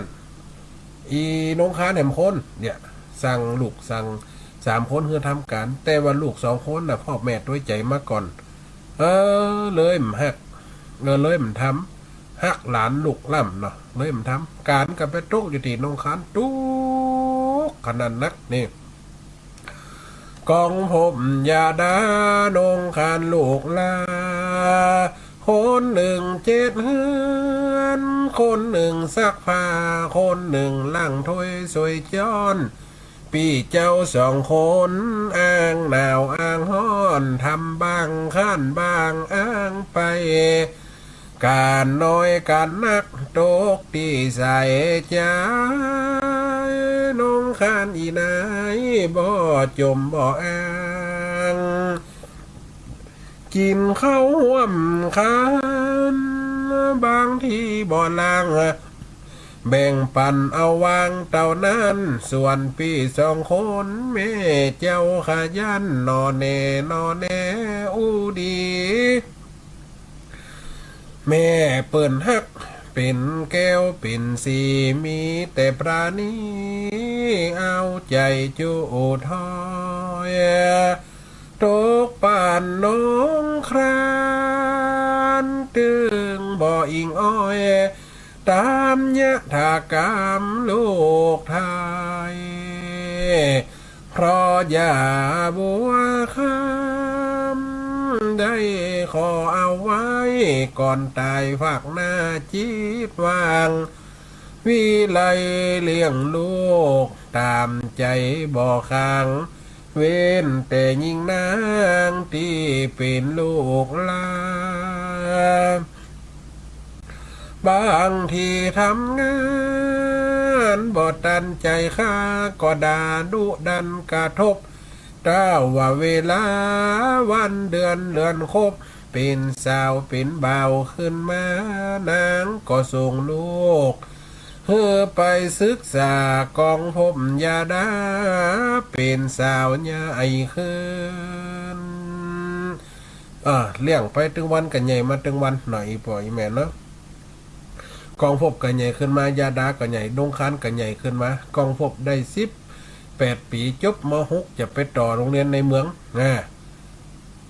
ยาดากัดไหลขึ้นมาอยู่ม.3 ก็จะต่อขึ้นม.6 แต่ว่าดงคานก็จะขึ้นต่อมัธยมผู้เป็นแม่มใครฮือเฮียนล่ะเพราะทรงกับไอ้มันกับปีมันกับเพราะดงคานนี่มันมีเฮียนมีปัญญาละกูเท่าปัญญีละจะเอาเงินเอาทองตีไหนมากาอีกูกับพุทุกก็หิวเพราะป่อสูตายละย่าก็มาตายละหำกำถึงวันนี่การตกอยู่ตีกูการงานนี่สูงเนี่ยแต่เนี่ยยังหัวกุ้มได้อาหารแต่ว่าการหาเงินการค้าการขายถึงวันนี่สำบุกสำบันกูแม่จะเฮือไอ้กองพบเป็นปอใจเฮือมันทำมันเฮียนจบจันสูงวันน่ะจะได้เงินได้ทองมาน้องยาดาก็จะล่ำจะรวยมาวันน่ะการศึกษาดีจะเป็นครูเป็นหมอไอ้โนคันนำเฮียนมันนะเพราะมดปัญญาบางกูบะทรงละเนี่ยหักลงต่อการหักกะปิไอกะปิเอ้ยเก้าเนี่ยเพราะว่าจังหลงลาคัดขวางทุกอย่างตั้งแต่เกิดมาจนบ่มีการศึกษาก็คือคัดขวางลูกแฮมนี่เป็นสาวใหญ่ขึ้นการศึกษาบ่ปอเลิกเดินกองพบบ่ปอเก่งนักจะจบม.6 ไปเรียนอยู่พักโรงเรียนในเมืองปุนกายาดาแถมนานบ่เมินแล้วนะจะจบด้วยป่อยมปีล่วงปนวิไลก็เลยมาจากคำสนห้องลูก3 คนมาพร้อมว่าบัดนี้นะ3 ลาอยู่ร้อมแม่จักบอกต้อมปั่นฟังการงานสะปะมาคอนตั้งหลังแม่คิดแนวตั้งพอไปตั้งหน้าจะส่งสู่เฮียนคงอีกเลยนาจันปริญญาอยากนักเงินทองบ่ไหลใจล้อมพักมาคิดดูไปยาวไอ้กองพบเรียนต่อคงหนาวอายุจะสาวทุนนักบ่น้อยแม่จากส่งเรียนจบที่ถอยกับตัวยาดาเท่านั้นเพราะไกลจะจบเหมบอกกี่จันคงได้เลื่อนขั้นมีงานแม่หวังให้ลูกรับราชการนายลอยนายพานคงดีบ่อ่อนน้อยกับตัวยาดากู้แปลงแฝงห้อย จะได้เป็นครูบ่จ้าส่งได้2 คนแม่อิดเนยล่าปัญญาสุดนาเนื้อนายส่วนว่านงครานฮือยุดต่อสายจบม.3 ไปคงได้เต้าอีเพราะส่งตึก2 คนแต่เอี้ยโนคานนี่ตึ้มสมมีปัญญาย่ามันกระตายละตามใจเด้อถ้าใครห้ามใครเฮียนกับไปเสาะศึกษาหาความรู้คนเดียวการศึกษาดอกโรงเรียนกับมีถ้ามีกับไปทำการทำงานปุ๊บไปทางใดกับไปเด้ออย่าฮักกับลูก2 คนกอดหอมดอมโนคานกันหน่อยใจน้ำตาไหลพ่อแม่ตึ้มเคยยุบเคยกำหาว่าเป็นลูกเต้าว่าเป็นลูกเต้าอันนี่เต้าส่วนนงครานก็มาจู้จี้ว่าลูกเฮียนดีเกรดอัพตั้งแต่จบมาเฮียนภาคบังคับ บ่เกยดื้อด้านหานกรรมการบ้านการจ้องลูกเนี่ยป่าจำบ่เกยเลือกามอู้ยังกูทอยวิไลได้ฟังก็ว่าจ้อยจ้อยมึงอย่าเอารอยมาซ้ำคนเก่งคนดีบ่มีไฟกำทุกงานตามบ้านก็มีกิ่งแต่บอกกลัวบ่มีสักสี่คนเงายังมีเป็นเศรษฐีได้มึงทำมาอูอีน้องคันเก่งเพียงได้กระจ่างกูหันไปหลอดสักคนไอ้มึงถือมึงเก่งปีมึงถือมึงเก่งแต่เปิ้นมีความขยันเปิ้นถึงจะได้ดีอย่างมึงนี่ปอย่างทำมาอูอุ้มฟังอีโล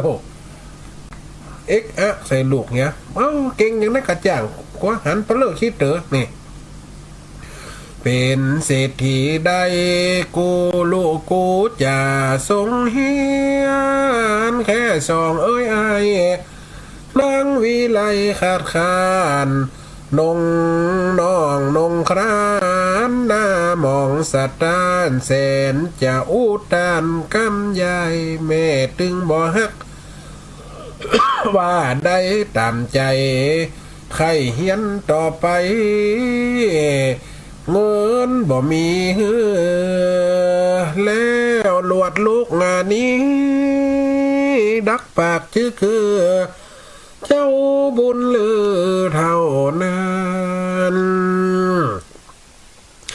กองโผไปเรียนในภาคเพียนเรียนจันเจ้าหอนอกบ้านคนใจนะเอาลูกหัวใจไปเจ้าหอตีตั้งนอกละกำนันเริ่มจะกัดกินเงินปอกเงินแม่ละยาดานั้นก็ไปต่อสายวิทยาลัยในเมืองตองกว้างสงสารน้องครานแม่บ่เสริมสร้างคัดขวางทุกต่างเมื่อนั้นเลยไปทำงานตามที่ห้างร้านรับจ้างตามบ้านก็ไปไปเสาะจ้างครับจ้างเขียวทรงตัวเก่าเฮียนเพราะใครเฮียนต่อนงขันตั้งใจคนเก่งหัวดีอดทนถูกด้านไปขอทำงานตามจองตามบ้านตีซุ้มก๋วยเตี๋ยวร้านก้าของป้านี้อินดูบอจ้าหันตาหันหน้าเดิมมาหูความเป็นอยู่แต่เก้าอัตตาว่ามาเตอมาช่วยล้านแม่นี้จับว่านงคันใครเฮียนหนังสือหูเนี่ยจะได้กลับไปซ้อครับจ้างร่างก๋วยร่างถ้วยก๋วยเตี๋ยวไปเฮียนมันแล้วปุ๊บแรงมาเข้าบ้านเข้าจองไปเสิร์ฟก๋วยเตี๋ยวเพียวพัดเนี่ยเปิ่นแม่ป้านี้หันในความว่าขยันของนางป้านี้ก็หูแต่เก่าแต่เงามาโอ้แม่ป้าก็สังเวชเอ็นดูมึงได้เฮ้ยแม่มึงถึงเกินแต่ก่อนยังแค้นยังมีแม่ย่าบัวคำปกป้องดูแลมึงบัดเดียวนี่แม่มึงเส้นคำเคคำขนาบคาบเคลูกเฮียนไข่2 คนแล้วน้องนงค้าในเฮียนจัดเก่งจัดยิ้มเป็นยังลูกมาช่วยล้านแม่ป้าเนี่ยเนอะแม่ป้าจะกินเนี่ยก๋วยเตี๋ยวเนี่ยแรงมากกับกินนี่ล่างช่วยแม่ป้าจะวันละ50ก็ได้เนาะแรงมา50ช่วยแม่ป้าเก็บอย่างเรียบร้อยเลยโรงเรียนมาเดินลูกเน้ออยาก แม่ป้านี้เปิ่นกะเอ็นดูมาเตอมาช่วยล้านแม่นี้การเลิกโรงเรียนบ่มีจูจีถ้วยจอนได้มีพอเตอะโต๊ะต่างนั่งกินตีมันเลอะเทอะปัดกวดป้ายามแรงวันละ100ป้าบ่กินแนงได้พอเล็งแยงอินดูอีลาแม่เมืองลำไปบ่อินดูนะลูกตัวเกิดมาแต่ฮักบ่เท่ากัน อูคันกำแปบ่ฮู้เป็นคนยังใดปานีอินดูสงสารเหลือหลายว่าอดทนไปล่างดีไปนะดงขานหูการซักแผ่วเสื้อผ้านอกจากตีเพียวกวาดล้านถูบ้านถูจองบ่อิดมอยค้านขยันทุกด้านทุกไปเลิกเรียนมาแล้วก็รีบขใจทำงานหือไหนป้านี่แม่ป้าเนี่ยคนขยันคนดีบ่ดคนลวกเนาะพระอ้อมปอกคนมันจะวอกถึงวอกเต่าตายเพิ่นว่านะเข้าบ้านเข้าจ้องมืดคำตำลาวิไลก็มาด่าซ้ำว่าอีสันดานลูกนี่บอกกำตั้งแต่เกิดมาหัวทีโดลูกเข้าบ้านขำดาละแต่ลูกไปทำงานเนาะล่างก๋วยเตี๋ยวล่างถ้วยฮือปานี้ด่าเปิ่นหน้าเถอะหน้าถึกตั้งแต่เกิดมาหัวทีปีอายปีเอ่ยเฮียนหูวิธีหน้าที่จะมีกำกึดหอดบ้านละกูเนี่ยอาการปออิดปอหันทุกวันบ่ย่างเลิกโรงเรียนลบการบ่ค้างไปโซะหับจางเนี่ยใดกูตึงว่าละจะเฮียนจนตายมึงคนจังไรเฮียนไปเต้าอ่านวิไลดาตอกำเจ็บกำหันจมใส่นงครานบ่ย่างสุดวิสัยไหลที่ไหลข้างว่าเป็นกำอ้างโวยวายวันหนึ่งนั้นนางด่าใส่ใจเดือดบ่ฮือไปฮือหยุดดังอันถ้าเหลือกำกูหูฟังกำตาลจะตีฮือมันลาบแล้วอีโนครับกูถึงสั่งแล้วสั่งแหมนะถ้ามึงจะยังไปล่างถ้วยล่างจ้อนไปหับจ้างอย่านี้อย่าเนื้อนะมึงออกบ้านกูไปเลยกูจะบุ๊บจะตีมันอีนี่จะเอามันจนให้วะน่ะอย่ากูห้ามนะอุ้มยาว่ามฟังนี่นะว่าลูกจะตีจะบุ๊บน้องคันก็ให้จะปึ๊กจะฟึกความปราตังเพื่อน่ะก็มีสิ่งเดียวที่จะเป็นหนทางแห่งการไปมีทุนในการเฮียนใดเนาะเป็นกาคุกกากินกาโรงเรียนก็ได้ล่างถ้วยต่ออันแม่ในเคทำงานช่วยแม่เพื่อส่งปีไอกับปีเอ้ยต่ออันโดเนี่ยคนเฮานะนาดีเอ็นดูเนาะมึงจะตีเหือมันลาบแล้วปีมึงมันเฮียนสองคนบ่แค้ววันหน้าจักได้เป็นดีมึงบ่ต้องเฮียนบ่มีสักสีกล้าขายลายมีจุยกูบ้านหาเงินหาทองกูสั่งจันเฮอ2 ปีมันเรียนไว้จากได้เป็นดีมึงเหลือตีให้อดบ่ได้ว่ากรรมแม่วิไลนั้นขนาบขับจำดาตีจีน้ำลงคานนั่งให้อ้อย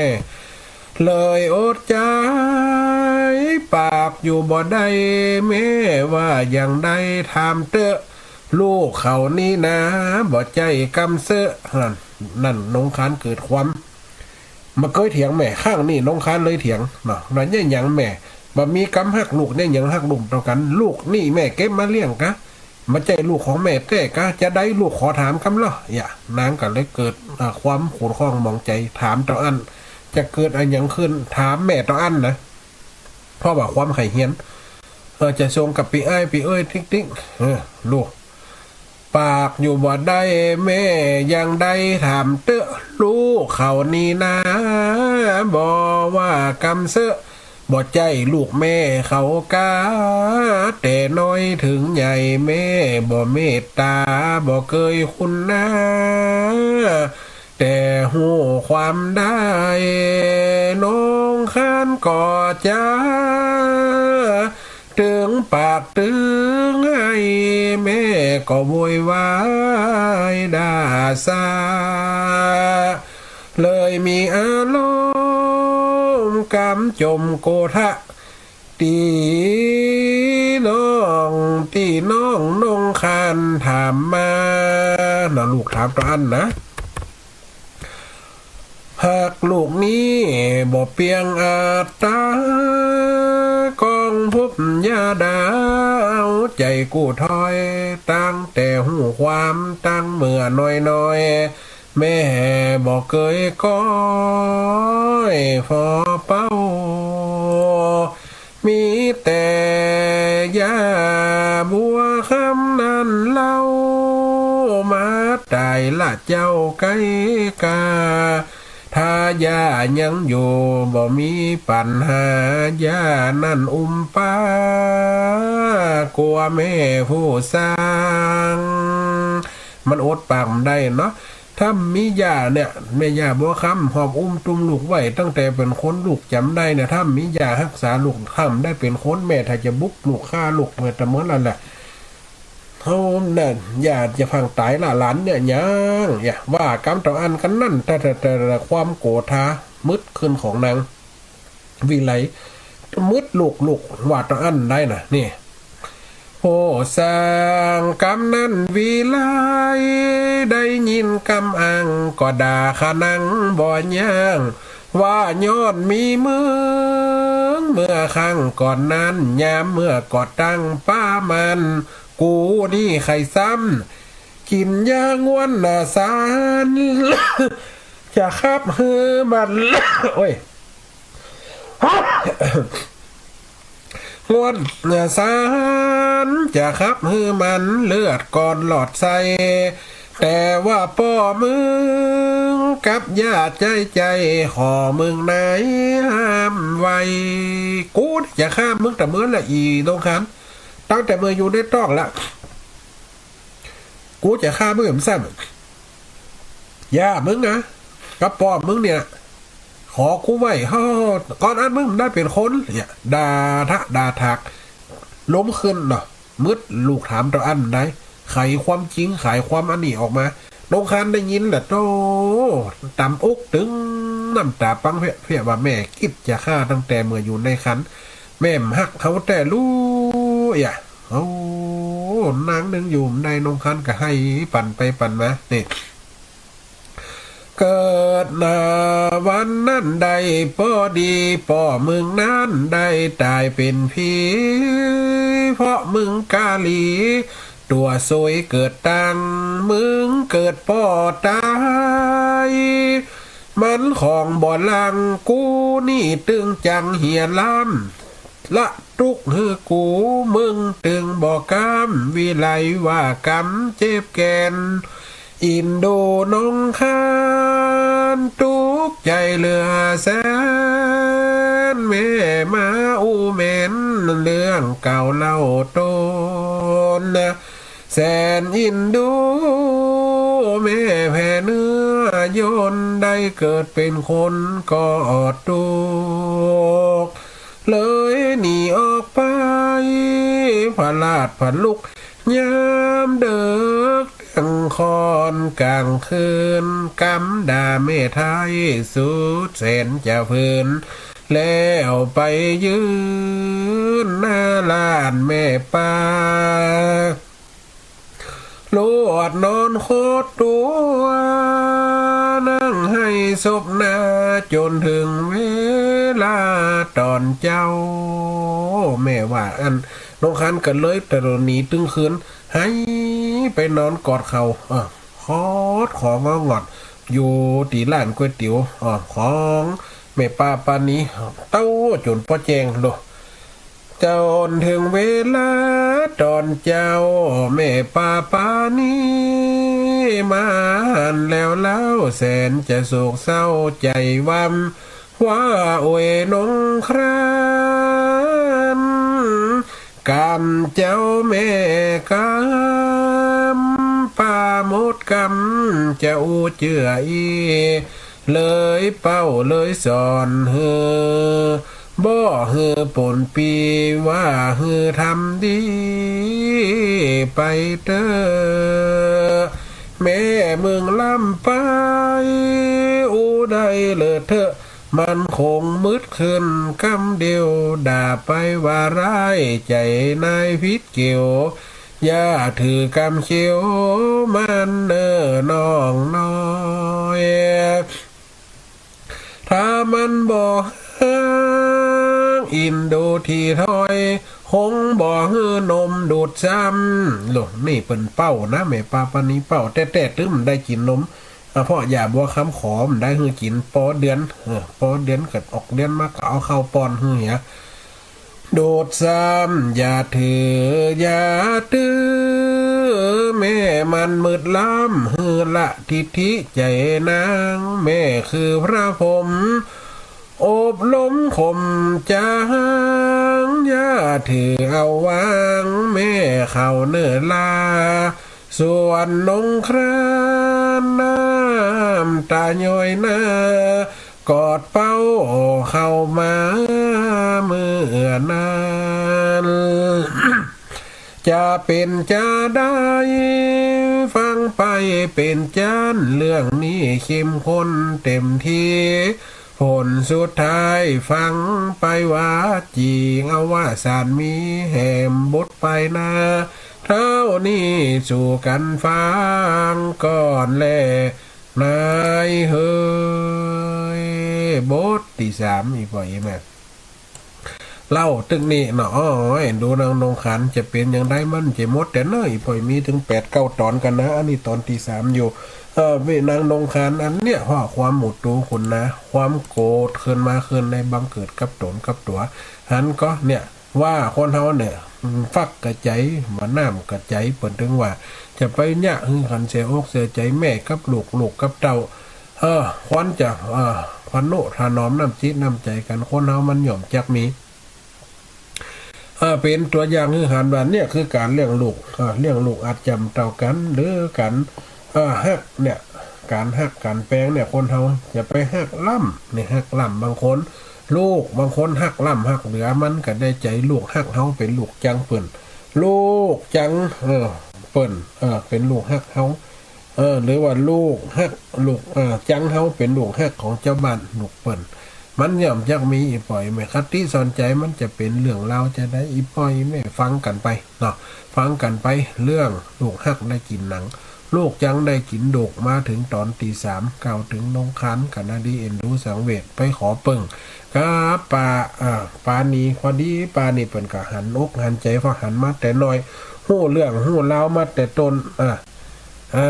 กันเลยเป้าสอนอันเนี้ยเปิ่นมาได้แต่บางคนเนี่ยสอนให้พ่อให้แม่สอนให้ลูกจังพ่อจังแม่บางคนสอนให้พ่อแม่อันจังลูกเพื่อนบ้านน่ะสำคัญคนที่อยู่รอบข้างเขาน่ะสำคัญเปิ่นห้องว่ายุเงินล้ำตำเงินหลวอยู่เงินแตกเด็กเป็นกกโยกเอาความบัดดีมาเล่ามึงกันสมควรน่ะแม่มึงมาตึ้มดีมันจะฆ่าจะเนี่ยมึงมาแต่เหมือนเฮาป้าจะอู้ให้ฟังจะว่าอันติ้มดีบางคนนี่จังแปมมาปิกขึ้นมาหานี่บางคนนะทำชั่วเปิ่นตัดเฮาเหมือนอยู่ในไซละอย่าบางคนก็จะจังพ่อจังแม่เอาพอเฮาพอในรายการกะหันกันจัดหนักเนาะพอในรายการพออย่างในรายการทีวีหันเกิดขึ้นมาก็มีเรื่องมีราวติคือหันติดต้วยสอหาป่อหาแม่ทีนี้ออกบ้านออกจองไปเนาะบางคนก็เป็นจะอันไปเนี่ยอีปล่อยแม่เป็นตัวอย่างในการฟังเฮือใดสารละฟังเฮือใดประโยชน์ความเฮาเนี่ยจะไปหักเบี่ยงย่ำแคมนะจะไปเนี่ยอย่างคือมันตัดบวมเหลือใหญ่ตัดใจมันเหลือหักมันกระตึ้มพอดีนะอีปล่อยแม่เนาะในการฟังเนาะเดี๋ยวเขาจะได้พบปะกับพระอาจารย์มหาสมศักดิ์ตอนเวลาส่งท้ายรายการเนาะโยมแม่สมพรบุญมาปะตักมาไหวแม่ฟังอย่างแม่สอบนิทานเรื่องนี้เอ็นดูนางเอกเจ้านะนี่โยมแม่อำพรบุญมาปะนะตั้งพ่นแท่นดอกไม้พ่นเนาะ ตั้งแท่นดอกไม้อันนี้มันตักมาในเซตไหนก็อีแม่เนาะผลฟังกันตลอดฟังทั้งเขื่อนลำปางตัวฟังทั้งเขื่อนสีขาวตัว นั้นนี่ก็ลิงก์สัญญาณไปหลายตีหลายตั้งอีป่ออีแม่ก็ได้ฟังกันไปเนาะฟังกันไปชัดเจนดีนะช่วงนี้ฝนตกทั้งใดมันก็ย่อมจากมีฝนฟ้าห้อนทั้งใดก็ย่อมจากมีแดดคนเฮามันก็ย่อมจากปะจากปบตามเหตุตามห้อยตามกองตามอารมณ์ของธรรมชาติที่จะมาฮิตพันหรือว่าติดแปดมาติดแปดเนี่ยคือเป็นไปสมกับความที่เป็นโลกมนุษย์สากลเพราะว่าทุกอย่างเกิดขึ้นตั้งอยู่ดับไปมีร้อนมีเย็นมีหนาวมีความอบอุ่นหรือว่ามีความสุขใจสบายกายมันก็ย่อมจะมีเนี่ยสิ่งใดที่จะเอามาเป็นสาระธรรมะฟังกันเอามาเตือนสติกันเอามาอีพ่ออีแม่ได้ฟังกันก็ถือว่าเป็นเรื่องที่สอนใจด้วยฟ่องสอนจิตด้วยฟ่องเนอะอีพ่ออีแม่เนาะถ่ายรายการเนาะก่อนจะเข้าถึงว่าอาจารย์มหาสมศาสตร์กับฟังทั้งสายนี่ก็ได้เนาะสายแรกเข้ามาไปจ้ะสาธุเจริญพรสาธุเจริญพรเนอะไว้สาธุท่านอาจารย์ไม่คุยเปลี่ยนฟังอยู่นะเจ้าสาธุฟัง90.25ไม่วางเรดิโอชัดเจนเจ้าไม่วางเรดิโอชัดเจนเจ้าม่วนอยู่นะม่วนนะสาธุเนอะเป็นกำลังใจท่านนะเจ้าสาธุยมแม่เนอะทั้งสามเมืองคนเนอะยมป่อยมแม่เพิ่นโทรกันเข้ามาฝ่องทักทายกันกันยินดีอยู่เนอะอีป่อยแม่น่ะกันยินดีในการเข้ามาแจ้งสถานีชัดเจนเพราะนั้นป้าใส่ทั้งยมป่อยมแม่ที่ไปป้ากันที่วัดแม่ห้องไข่นะหลายคนนะบางคนกับมาหันหน้าวันนั้นเป็นว่าโตนเนี่ยก้าอีหลงวันนั้นจะอู้ไม้2 คนนะกับพระอาจารย์แก้วเก๋ปกติจะไปเตะไปอย่างจัดรายการด้วยกันมันก็จะได้พบได้ป้ากันเป็นสหธรรมิกธรรมด้วยกันเนาะสาธุเจริญพรเด้อสาธุตลอดเนาะเปิดน้อยๆเนี่ยฟังก็ไปเนี่ยละอ่อนใช่ไหมอีน้องขานก็สาธุเนอะมันจะได้มันหัวเปิดขานหัวเปิดตายเนี่ยหัวเปิดเกิดว่าอันลูกเกิดไว้คาปล่อยก็เปิดคนเขามันเกิดอันนะ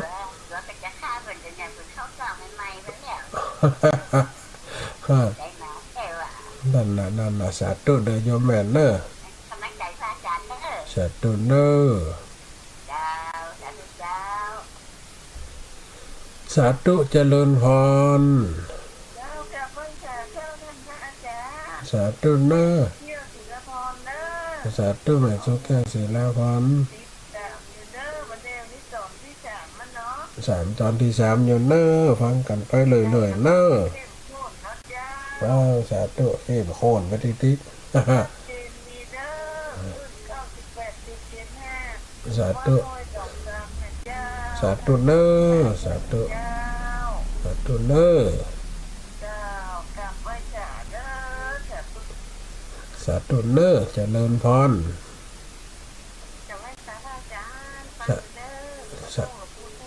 สาธุมันหงละพุทธสาธุมันหงละพุทธสัจจินมันก็ไปเรื่อยๆแม่เนาะมันสาธุได้ยังแม่เนอะ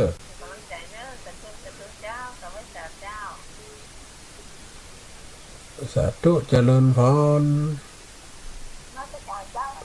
สาธุขาประจำฮะเสียงน้อยสีจะเป็นว่าใดวันนี้แต่ว่าไปคืนดอยมาอันเปิ่นตายในป่ามันอย่างจะเป็นสาวโลไปถอนซบมามันเลยสีมันอัน จะเป็นวัดเหรอ แล่เออเออเออได้ยัง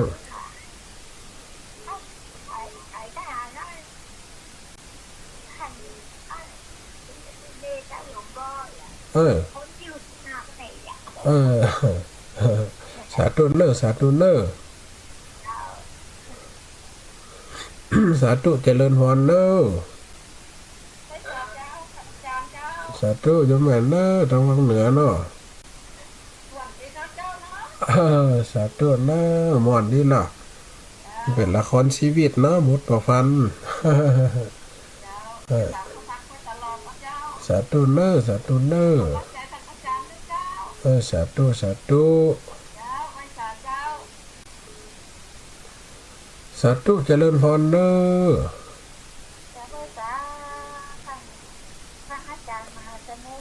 สาธุเมื่อนั้นเนาะดันอันการแล้วได้ฟังก็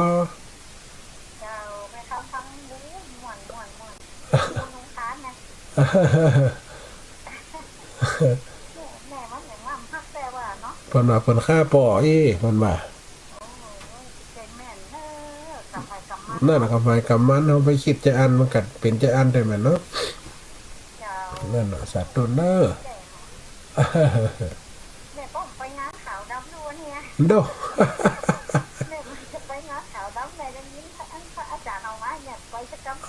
ว่าอันละการแล้วได้ฟังไงมา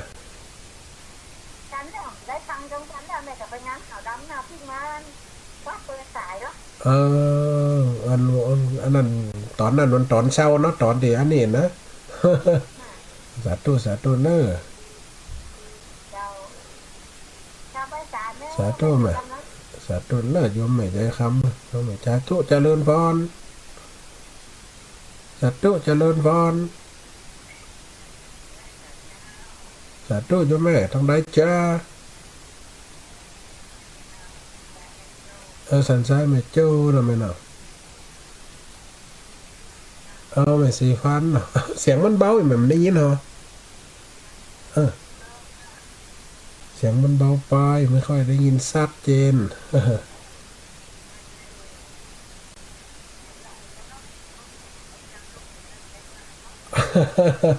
มันถึงจะเอาขามันถึงจะทำแตกตั้งแต่ที่แหลกแล้วลูกมันแบบมันมีปัญญาเลี้ยงจะเอาออกนะผัวเนี่ยมึงเอาออกอย่าทำออกมันหน้าไฟเจเลี้ยงผัวจะห้ามอาสาเจเลี้ยงบุญเกิดห้ามอาสาเจเลี้ยงสุดท้ายมาบุญเกิดกับไปตายวันที่มันตายกับอันนี้กับไปโต๊ะเกิดพอดีนะมันก็เลยกลายเป็นจังกันจะได้มาแซมเตรียมความจังไปคือแม่ครับเนี่ยคนเฮามันแบบนี้เนาะใครแม่หันก็ถึงวันนี้ฝ่องเอาไปขวางห้องน้ำฝ่องเอาไปขวางต่อระบายน้ำฝ่องเอาไปใส่ถังขยะสังเวชน้ำมดครบหยำใส่ใส่ดื่มตั้นแห้งกำแต่แม่บางคนหันก็นั่นน่ะเป็นบางคนนี่หยำได้นะแม่เนาะนั่นน่ะสาธุโยมแม่เนอเนี่ยมันจะหมดเวลาแล้วสุดท้ายแล้วเนาะสัตว์มันพูดไปแต่ว่ามันได้เข้าแต่ว่าอันทิ้งงานติดเลยเหมือนไหมสาธุแมนเนอร์เวลาหมดเวลาเนาะสาธุเนอร์เวลาหมดเวลาสายแห่งกรรมสาธุเจริญพรสาธุเนอร์ยมปอนหนานเนอร์สาธุเนอร์สาธุเนอร์ผลนั้นเนอร์เจริญพรเนอร์ครับฟังที่สถานีอันสตาร์วิดีโอนั้นน้อยครับเนอร์สาธุเนอร์อันนี้ตั้งนั้นน้อยตั้งหูเพียงเหมือนฟังกันจัดผลนั้นเนอร์เวลาหมดพอดีป่ะสาธุเนอร์สาธุเนอร์สาธุเนี่ยอย่างอีปอยแม่คนเฮาลูกจังแม่จังลูกก้าเลี้ยงหลานเนี่ยมันกันย่อมมีเฮาหันข่าวตลอดกับหน้าที่สังเวชเหมือนกันนะเวลาหมดเวลาอีปอยแม่เนอะหมดเวลาแล้วคนฟังรายการขอส่งสัญญาณโอจ่าปากป้อนพอนาฬิกาไหลมาเลียงคอนสู้ตังราจรนัดพบวันนี้นาไปอังคารหน้าข่อยครบมันจบในเวลาจะมาโอจ่าต่อไปมันนาสาธุเจริญพร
ชีวา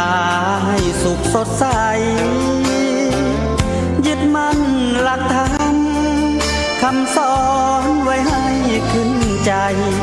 ความดีรีบทำกันไว้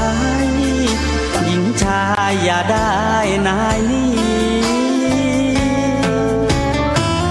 เชิญชวนทุกท่านเข้าวัดเข้าวาทำบุญด้วยจิตศรัทธาขอนอบน้อมต่อพระรัตนตรัยแก้วเจ้าสามประการน้อมเอาคุณพระพุทธเจ้าคุณพระธรรมเจ้าคุณพระสังฆเจ้าคุณพระอรหันตเจ้าอริยสงฆ์เจ้าจู้ตนจู้องค์ ได้เมตตาแผ่ปารมีมาเป็นนวโลกุตรธรรม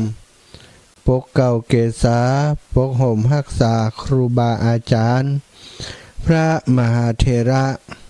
พระเถรานุเถระเพื่อนสหธรรมิกสหพรหมจารีทุกรูปทุกองค์ปกห่มรักษาศรัทธาสาธุชนคนดีเท่าแก่อีป่ออีแม่ตั้งหลายทุกท่านทุกคนติดตามรับฟังรายการเสียงธรรมยามดึกนะเสียงธรรมก่อนนอนปกติแล้วเวลานี้วันอังคาร20 นาฬิกาถึง22 นาฬิกานี้ท่านอาจารย์ใหญ่พระมหานพดลสุวรรณเมธีจะเป็นผู้ดำเนินรายการแต่วันนี้ท่านอาจารย์ได้มีการอบรมนะมีการทำวัดสวดมนต์เย็นและอีกส่วนหนึ่งก็ได้มีการอบรมเจ้าหน้าที่ราชทัณฑ์ซึ่งมาปฏิบัติธรรมที่วัดบรรพตสถิตแห่งนี้ทำให้ท่านอาจารย์จะต้องปฏิบัติหน้าที่หลายด้านบ่สามารถจะเข้ารายการได้ศรัทธาญาติโยมอันนี้รายใดนี่เจริญปอนอาจารย์จัดรายการวิทยุอยู่ค่ะอ๋อได้ค่ะจ้ะงั้นหนูค่อยติดต่อกลับค่ะติดต่อทางไลน์ก็ได้อาจารย์ต้องการวันที่28เพราะจะไปถวายเทียน29หนูส่งทันใช่ไหมลูกทันค่ะทันนะโอเคงั้นตามนี้ถ้าโอเคได้ค่ะจะมีการไปถวายเทียนอยู่หลายแห่งถ้ามันโอเคอาจารย์ก็จะสั่งเพิ่มนะลูกนะได้ค่ะแต่ถ้าอาจารย์ว่างแล้วอยากสอบถามอะไรเกี่ยวกับสินค้าโทรกลับหาหนูเบอร์นี้ได้นะคะได้ค่ะอาจารย์จัดรายการถึง22รายการลูกได้ค่ะขอบคุณมากค่ะจะเอาโซล่าเซลล์ไปตานจะได้วันที่29จะไปตานที่วังเหนือเนี่ยตานเตียนแล้วก็ตานโซล่าเซลล์ตัวไปวังเหนือมีแฟนรายการเพื่อนฟังรายการอยู่เยอะเนาะจะไปวัดทุ่งหัวจะไปวัดแม่ทรายเงินแล้วก็วัดอย่างก็แม่วังมนวัดใหม่วังมนเนี่ย3 ที่แล้วก็จะมาที่วัดบ้านใหม่วัดบ้านแพะไตนะของครูบาอาจารย์จากนั้นก็จะเข้าสายเจโฮมท่านอาจารย์เสน่ห์การลงทุปีต้อมทุปีเกตทุปีแวงท่านพระอาจารย์ณรงค์ชัยอาคาวโรแล้วก็หลวงป่อวัดดงนั่งคีรีใจจากนั้นก็จะไปที่ทุ่งโป่งวัดทุ่งโป่งแล้วก็พระธาตุหม่อนเวียงสถาจะไปตานจะไปตานเตียนเนี่ยถ้าจะล่ำเก้าเสร็จแล้วก็ ไปตานเตียนกับศรัทธาญาติโยมที่ฟังรายการที่ลำปางไปตัวอาตมา5-6 กันรถตู้เหมือนกันเนาะก็เป็นกิจกรรมที่อยากจะส่งเสริมในพื้นที่เพื่อนได้มีโอกาสได้ทำบุญก่อนจะเข้าพรรษาด้วยกันนะศรัทธาได้ฟังน้ำเนียงตะกี้ก็ได้ประสานกับท่านอาจารย์เสน่ห์กาหลงนะวันก่อนเปิ่นบ่ได้เข้ารายการศรัทธาญาติโยมก็อยากจะฟังจากเปิ่นแต่ตั้งแต่นี้ไปเนาะก็พยายามจะขยับหลายรูปหลายองค์น้อยศรัทธามีท่านอาจารย์หลวงพ่อท่านพระครูสังวรศรีลาภิลักษ์นะทุกวันอังคารที่อาตมาจัด2 ชั่วโมงนี่ก็อาตมาก็จะเอาชั่วโมงนึงเอาชั่วโมงปลายชั่วโมงดึกนี่ครูบาอาจารย์จะให้เปิ่นเข้าเจ้าน้อยเพราะศรัทธาฟังเยอะเนาะท่านพระครูสังวรศรีลาภิลักษ์อย่างเดือนหน้าเนี่ยวันที่อังคารหน้านี่นะศรัทธาญาติโยมอังคารหน้านี่ก็วันที่8วันอังคารก็พระครูชลทานพิทักษ์วันที่15ก็ท่านพระครู สังวรศิลาภิลักษ์แล้วก็ทัดจากนั้นไปก็ท่านเสน่กาหลงแล้วก็อีกรูปหนึ่งนะพระอาจารย์ภาวินทรย่ำได้อู้กับเปิ่นกำแต่เปิ่นจะหับกำหับผู้หายไปเมินล้ำไป บรรทนซ่านเนาะบรรทนซ่านแม่บัวพัดกุลันนะเดี๋ยวจะประสานอู้จากกับครูบาอาจารย์เปิ่นก่อนถ้าประสานได้ก็จะลงเวลาให้เปิ่นตายตัวไปเลยสถาอังคารที่1ที่2ที่3นะ4นะ3-4รูปนะก็ให้เปิ่นได้ลงตามเวลาที่เปิ่นจะได้จัดได้การด้วยกันตะกี้ก็ได้ฟังโดยสถาญาติโยมเนี่ยโอ้เป็นตาดีหวันเนาะธรรมะเป็นข้าวแล้วก็เป็นเรื่องราวที่เอามาผูกเป็นข้อคิดสะกิดเตือนใจให้ศรัทธาญาติโยมที่ฟังก็บ่ต้องแปลแล้วเนาะฟังก็เข้าใจเลยท่านอาจารย์เปิ้นเก่งเปิ้นประพันธ์เก่งมากผูกเรื่องได้ดีมากศรัทธาทำให้คนเฮาได้มองย้อนคิดไปหลายๆอย่างเนาะบางคนลูกพ่อเดียวแม่เดียวกันแต่โอ้คนหนึ่งได้ห้ามได้เฮียนอีกคนหนึ่งอยากจะห้ามจะเฮียนก็บ่ได้เฮียนเนี่ยโดนข่ำขาลาวีเป็นเรื่องของกรรมซะท่ากรรมแต่จัดก่อนปังหลังนะน้องน้อยเพิ่นอาจจะเคยทำไว้อย่างนี้มาก่อนมันมีอันต้องจำใจกันให้ทำอย่างนี้ปกติแล้วคนเป็นแม่จะหากลูกบ่ว่ายิ่งว่าใจสถาแล้วเปิ้นก็บ่ถือล็อกถ้าอู้ตามที่เปิ้นว่าตะกี้นะ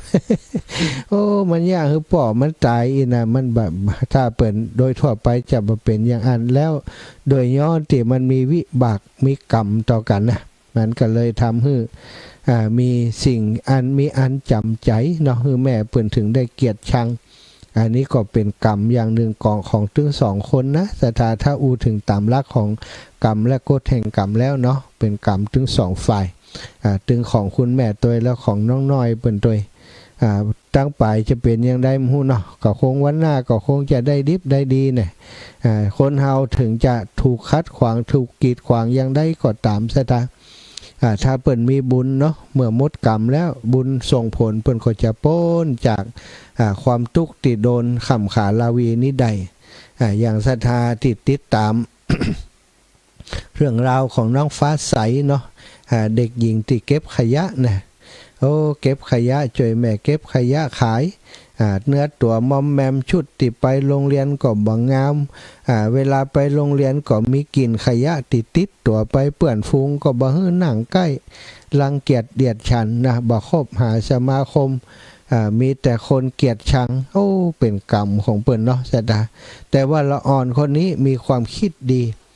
แกก็ตัดพ้อนะบ่ได้ตัดพ้อเปื้อนฝูงนะบ่ได้ด่าเปื้อนแล้วก็บ่เอาเรื่องราวที่โดนกันแกล้งโดนด้อยค่าจากเปื่อนฝูงมาเล่าให้แม่ฟังเลยเพราะว่ากลัวแม่บ่สบายใจว่ะสถากลัวแม่บ่สบายใจกลัวแม่ไปฟ้องคุณครูกลัวเปื่อนถูกลงโทษเป็นละอ่อนที่คิดดีมากพยายามเก็บความทุกข์ไว้กับตัวเก่าแล้วก็มาตัดพ้อกับตัวเก่าว่าหนูพิษไอ้หยังวะหนูพิษไอ้หยังที่หนูเกิดมาจนหนูพิษไอ้หยังที่หนูเก็บขยะมาขายเพื่อจะเลี้ยงชีพเพื่อจะดูแลแม่เพื่อจะช่วยเหลือแม่หนูมีความพิษอะไรอย่างทำไมเปื่อนถึงบ่ฮักหนูทำไมเปื่อนถึงบ่เล่นกับหนูจนพ่อบ่อยากไปโรงเรียนเวลาแม่ถามก็ว่าบ่อยากไปถามเหตุผลว่าทำไมบ่อยากไปก็บ่กล้าบอกซะท่ะบ่อยากจะบอกบ่กล้าบอกก็บอกแค่ว่าอยากจะช่วยแม่แต่สุดท้ายนะซะท่ะไปปะใส่น้องที่เป็นยูทูบเบอร์เป็นคนที่เป็นดาราอินเทอร์เน็ตเนาะเปิดทำงานดันยูทูบเบอร์ทำข่าวสารต่างๆไปปะใส่น้องคนนี้ก็หันเขาเก็บขยะอยู่ที่พัทยาก็เข้าไปถามว่าหนูชื่อไอ้ยังอีกพอไปตักถามปุ๊บปรากฏว่าอีตัวน้อยนี้มันจำน้องสองคนนั่นใดวะมันก็บอกชื่อเปิ่นถูกคุณพี่ชื่ออันนี้แม่นกออีเนี่ยสองคนนั้นก็แปลกใจว่าทำไมหนูจำได้วะหนูติดตามพี่อยู่ว่ะหนูก็ติดตามพี่อยู่เหมือนกันเหมือนกับว่าเป็นแฟนคลับของน้องสองคนนั่นนะก็เลยเกิดการสนทนากันอย่างบทสนทนาเดี๋ยวจะมาเอามาเล่าให้ฟังตะกี้นั้นก็เกิดจากที่น้องสองคนนั้นได้สัมภาษณ์น้องฟ้าใสสุดท้ายศรัทธาญาติโยมจากเด็กหญิงเก็บขยะนะ จากแจกกิมเก็บขยะตีบ่มีไผใจใส่สนใจเอาไปเอามากลายเป็นคนดังในชั่วข้ามคืนจากกำอู้ของละอ่อนตีอู้มาโดยความใส่ซื่อโดยความบริสุทธิ์โดยความจริงใจตัดพ้อชีวิตของตัวเองบ่ได้ว่าฮื้อไผ่เลยนะบ่ได้ว่าฮื้อเปื่อนฝูงเลยนะบ่ได้โคตรบ่ได้จังบ่ได้เกลียดเปื่อนเลยนี่ซะดาโทษตัวเก่าว่าเฮาเกิดมาจนเฮาผิดอะหยังเฮาเกิดมาจนเฮาเก็บขยะเฮาผิดอะหยังอย่าทำไมเปื่อนถึงบ่ฮักน่ะบัดแทนที่จะไปไปด่าไปว่าเปื่อนอย่างต่างๆบ่ยะเลยซะดาอันนี้แสดงให้ผู้ถึงเห็นว่า เขาเป็นบุญคนมีบุญมาแต่ปางก่อนแล้วก็มีกรรมติดมาโดยกรรมติดมาก็เป็นกรรมระยะสั้นอาตมาว่าแล้วนี่กรรมระยะสั้นเขาจะทุกข์อยู่บ่เมินบ่เดียวได้ข่าวว่ามีบ้านอยู่เป็นของตัวเองอยู่แล้วนี่เป็นดารายูทูบเบอร์ไปแล้วก็ได้เรียนในโรงเรียนที่ดีโดยมีนักเรียนอยู่เยอะแล้วคุณครูนักเรียนเปื่อนโรงเรียนใหม่ก็ฮักเปื่อนนักโรงเรียนเก่าก็ฮื้ออับเปื่อนก็ฮักกันนะจากการที่ว่าเปื่อนบ่ฮักต่อมาพอเข้าใจเขาก็ฮักเขาอินดูเขาก็เป็นเปื่อนกันอยู่อันนี้แสดงมุมมองของชีวิตของคนเฮาบางครั้งต้องพยายามทำความเข้าใจเรื่องกฎแห่งกรรมเนาะถ้าเฮาพยายามเข้าใจแล้วก็มองโลกในแง่บวกถ้าเฮามีกรรมถ้าเฮาเกิดมาเป็นคนทุกข์ก็ขยันนี่ขยันทำมาหากินเกิดมาเป็นคนมีปัญญาน้อยก็ขยันในการศึกษาห้ำเฮียนมันบ่เกินความขยันไปในสักอย่างซะทะคนที่เจนปอมอนแม่มอนเฮาจนอุ้ยเจนมอนทำไหลไถนาเขาบกเล่มเดียวนะมีดเทียนเดียวฟันจนปอหินนะบกจนปอหินได้ให้ได้นามาก็ด้วยความขยันมันเพียรเปิ้นบ่ได้ซื้อได้ขายสมัยก่อนเนาะสดาเนาะเพียวถังบกเบิกกันเอาบันกันเนี่ยคนสมัยก่อนนี้มีจิตใจดีงามแบ่งปันแล้วก็ขยันอดทนแต่สมัยนี้นี่โอ้ศรัทธาญาติโยมทั้งหลายความอดทนนี่มันหายไปหมดแล้วเด็กลูกหลานของหมู่เฮาทั้งหลายนี่บัดเดียวนี้ขาดสิ่งที่ขาดนักที่สุดก็คือคุณธรรมเรื่องของอิทธิบาทสี่ฉันทะวิริยะจิตตะวิมังสานี่หาแทบบ่เจอซะทะฉันทะคือความพึงพอใจความชอบใจความฮักในการที่จะทำสิ่งต่างๆบ่มีซะทะมีแต่ว่า จะทำสิ่งนั้นสิ่งนี้โดยสิ่งหลอกบางคนเรียนหนังสือเรียนอย่างคณะนั้นเรียนศึกษาเรื่องโน้นเรื่องนั้นเรื่องนี้เรียนจากที่ว่าเปิ้นบอกฮื้อว่าถ้าบ่เรียนจะเป็นคนเหงานะถ้าบ่เรียนจะได้ทำงานที่ดีๆนะก็เรียนไปบางคนบ่ฮักการเรียนสักหน่อยอยากจะทำโน่นจะทำนี้แต่พ่อแม่มุ่งเน้นฮื้อเรียนอย่างเดียวก็เรียนอย่างเดียวพอเรียนอย่างเดียวปุ๊บงานการที่พ่อแม่ทำเนี่ยพ่อแม่ก็บอกบ่ต้องทำเรียนอย่างเดียวละอ่อนเลยบ่มีพัฒนาการทางด้านทักษะชีวิตลูกหลานของหมู่เฮาทั้งหลายบ่เดียวนี้ไข่ก็ทอดบ่จ่างเนาะอีแม่เนาะต้มไข่ก็เนี้ยบ่จ่างนะนึ่งข้าวก็เนี้ยบ่จ่างนะนึ่งข้าวถ้าสมัยก่อนนี่ถ้าเป็นอย่างรุ่นหมู่อีปอยอีแม่หมู่เฮาน้อยๆนี่เนาะอีปอยอีแม่สมัยนั้นมันเป็นหลัวเนาะเป็นหลัวเป็นฟืนนี่เลิกโรงเรียนมาต้องไปแบกหลัว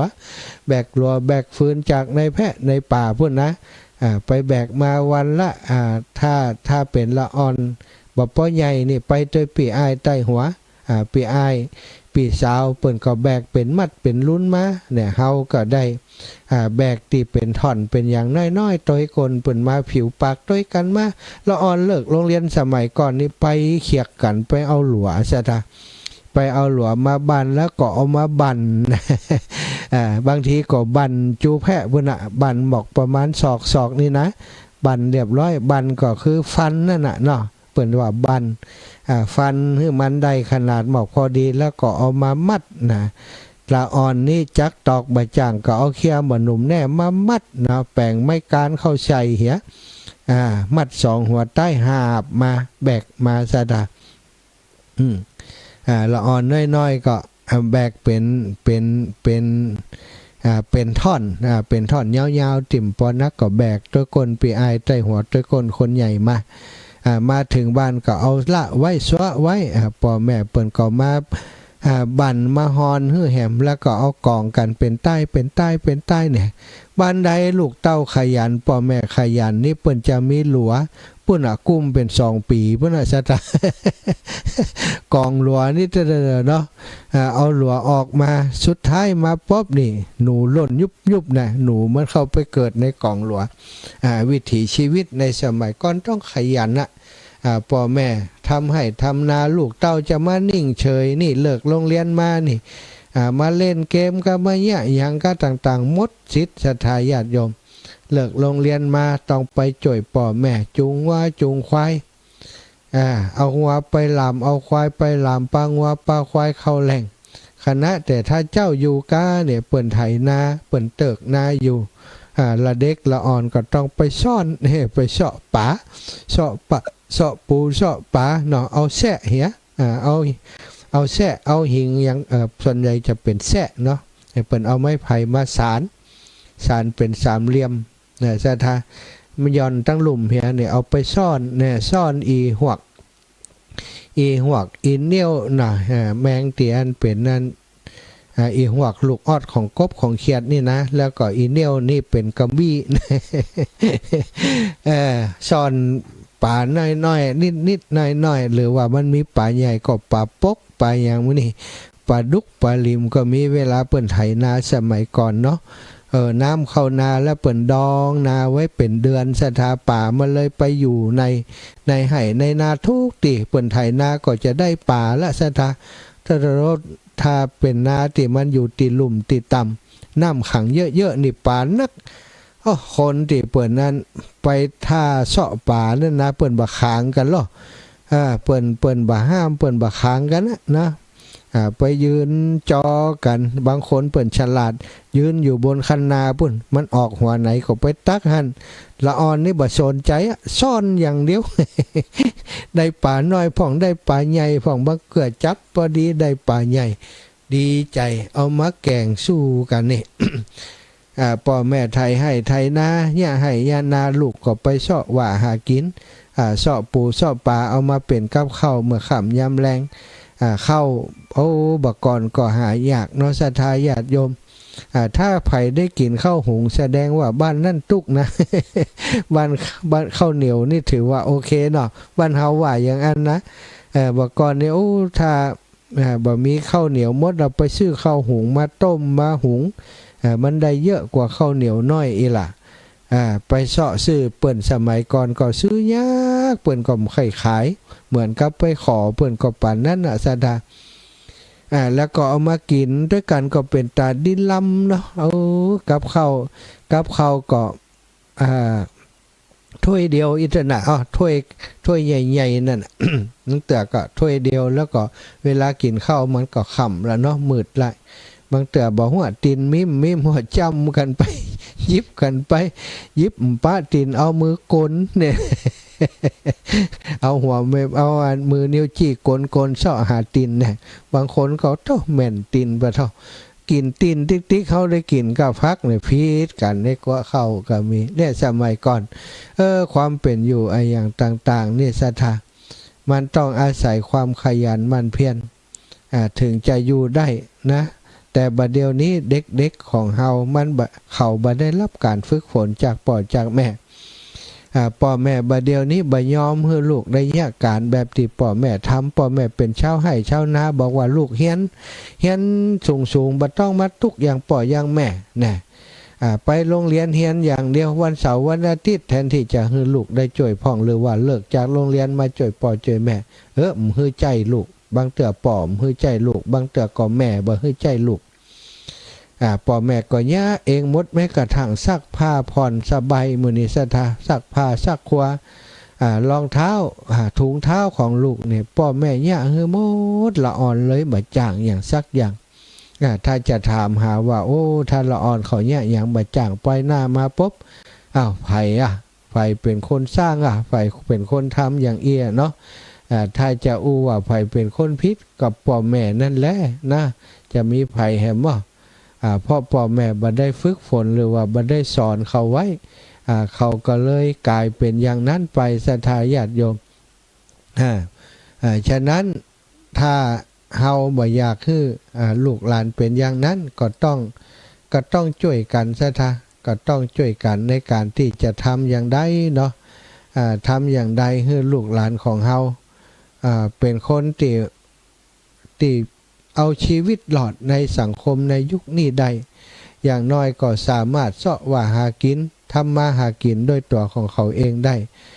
ก่อนบ่อ่านก็แย่แน่ๆเนาะถ้าเฮาปล่อยเขาอย่างอีตลอดไปก็จะแย่แน่ๆที่แย่แน่ๆก็เพราะว่า ลูกหลานมันจะยะอย่างบ่เป็นนี่ศรัทธาญาติโยมทั้ง